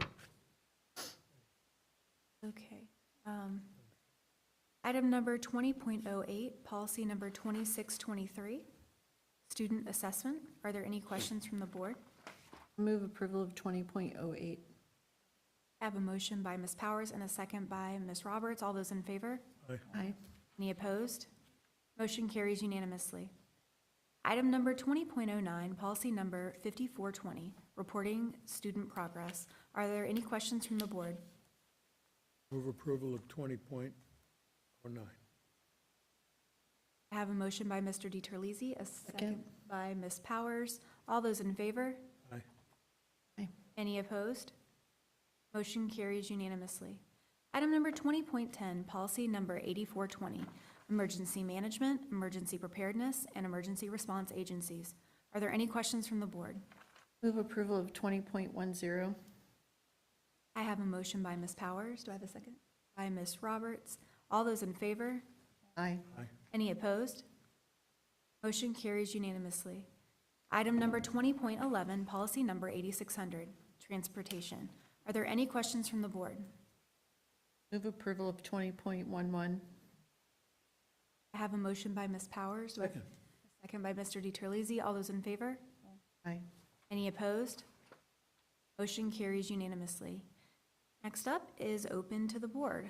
Mr. DiTerlizzi, do you have I have anything? nothing, Madam Chair. Thank you very much. Ms. Roberts? Sure. So I'd like to thank South Fork High School for their architecture and construction presentations, all the volunteers that we recognized and were present and the ones that weren't present at the volunteer award ceremony, the people who came out to the art and music event run by the Jensen Beach Chamber at the Treasure Coast Mall at the end of April. Thank Jensen Beach High School for their talent show, especially of interest to me, which I really didn't realize it was a talent, but it is a talent, was the speed painting, where this person like painted something really fast, which was kind of different, but I didn't know. It is a talent, though. Congratulate the students who got the perfect scores and thank the teachers and the administrative staff that helped get them to that so that they could get a perfect score. I enjoyed South Fork High School's end-of-the-year band performance and also their IB banquet. I did the readers' lunch with the Indiantown Middle School readers and enjoyed that again this year. And always congratulations to the SPAM people, congratulations to the graduates, and a shout out to Rohan Jacquete, who is graduating from Harvard even as we speak. And then I had one question for the superintendent, if you could check on for me. One of the speakers who spoke today was talking about the drama class that Tech 1 and Tech 2 happened at the same time, and that Acting 1 and Acting 3 happened at the same time. And I would imagine that there's different standards for those two classes. So just so that we have some assurance that both sets of standards were met. I mean, I'm not necessarily confident that the students necessarily know what the standards are that they're supposed to be getting in that class, but just so that we have some confidence of that. That's all I had. Thank you. Thank you. Ms. Powers? So just really quickly, I want to congratulate all the graduates of our 3 traditional high schools and Clark Advanced Learning Center. It's always very inspiring to attend the graduations. It's a great time of year for all of us. And it was really wonderful to see the parents and the students celebrated. And it was also, I also had the opportunity to attend all 3 project graduations. I'm exhausted. Last night was the last night. I got home about 3:30 in the morning, but it was amazing. And I think the kids had a really great time. It was great to see them in their environment celebrating each other. I also had the opportunity, at the invitation of Congressman Brian Mast, to attend the Congressional Art Competition. And it was a wonderful celebration, and our own Martin County High School student who her art was chosen, and the top 3 were amazing. I would hang any of them in my home.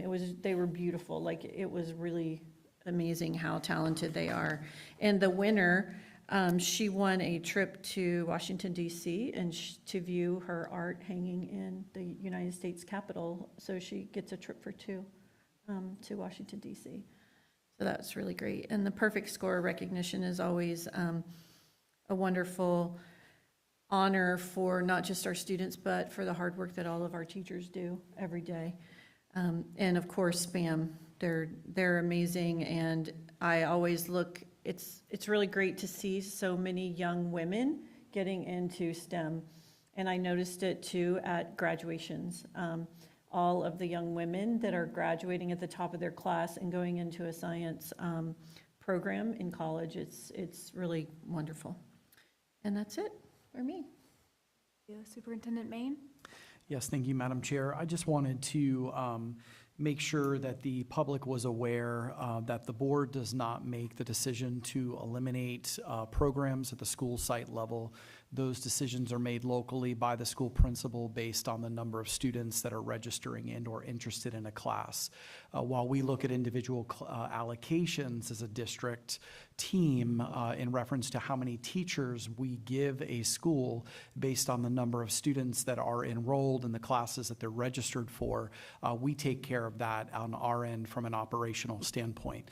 I will tell you one of the key differences at Martin County High School this year is that they made a commitment as a team to meet with each of their guidance counselors, met with each of the students this year individually to go over their course electives for next school year selections. And they really took time and effort to make sure that students were taking recommended courses for more advanced level courses and less off blocks. And whenever that happens, we are very proud to report that a majority of those students opted to take more advanced level coursework, including dual enrollment courses, less electives. And when that happens, you see a decrease in the number of students that are taking drama, music, theater. I just want to be very clear that personally, I'm a huge supporter of the arts, and the board has been a huge supporter of the arts as well. Hence, why I say there's a genius in every child. And since I have taken over as superintendent, I think my staff has heard me push students going into the arts and making sure that we're tapping into that. So there will never be an intentional decrease in the offerings that we are presenting to our students by way of the arts. It's just a natural process that takes place when you push students to take coursework that they wouldn't have otherwise been exposed to or wouldn't have otherwise thought about taking themselves, and they take the guidance counselors up on that offer to go into those courses. And so I do have some data to report to you, Mrs. Roberts, that only 8 students signed up for the Tech 1. They did not receive any other requests for that Tech 1 offering. Theater 1 received 25 signups. Theater 2 had 2 signups, and Theater 3 had 6 signups. So I think what you're seeing is it just makes it makes operational sense to have to collapse certain classes because there were not enough students to offer those courses. And so what I will say is that I have had several conversations with Principal Selvage, and she is well aware that as students express additional interest in taking those theater and drama courses, they will be more than happy to register those students into those courses. And as the course numbers grow, if there is enough to build out an additional section or additional class, that definitely will be happening. There was not a push to eliminate a program. The program is live and well. And you also have to understand that when a teacher only has one certification, they can't be moved anywhere else. They can't teach another subject area without having proper certification. And so there's multiple factors involved, but I just wanted to clear up some of that for the record. Sure, and I did get some of that information. I know, for example, that the South Fork drama teacher is not only certified in drama, she's also certified in English 6 to 12. The Jensen Beach High School drama teacher is also certified in science. And that makes it a lot easier when you don't have that many students in a particular course, because obviously the teacher has to have something else to do besides teaching drama if they don't have enough drama students. So it's pretty obvious that if they are certified in something else, they can be used to teach another course and not be stuck, so that we're paying somebody to not teach something. Thank you, I appreciate that. And one other thing, I think we would be remiss if we didn't say goodbye to Tom Harden and thank him for everything that he's done. Our transportation department is really kind of the envy of the state, that we don't have as many issues as a lot of other people, a lot of other districts do, and you will be missed. Thank you. And I will, yeah. And, we have to be humble when we make a mistake, and I made a mistake, and I left out Miss Ruth Spires earlier today when I was announcing our administrator, so that's on me, and I own that. We will have you come back in July so we can give you another official welcome. But Miss Spires is in the audience, and she will be taking over as our new Director of Transportation from Tom. So congratulations, Ruth. I appreciate that. And we'll have you back again and just give you another introduction. So thank you and congratulations. Thank you. Well, congratulations to all of our graduates. I enjoyed getting the opportunity to celebrate with you. With no further business, this meeting is adjourned.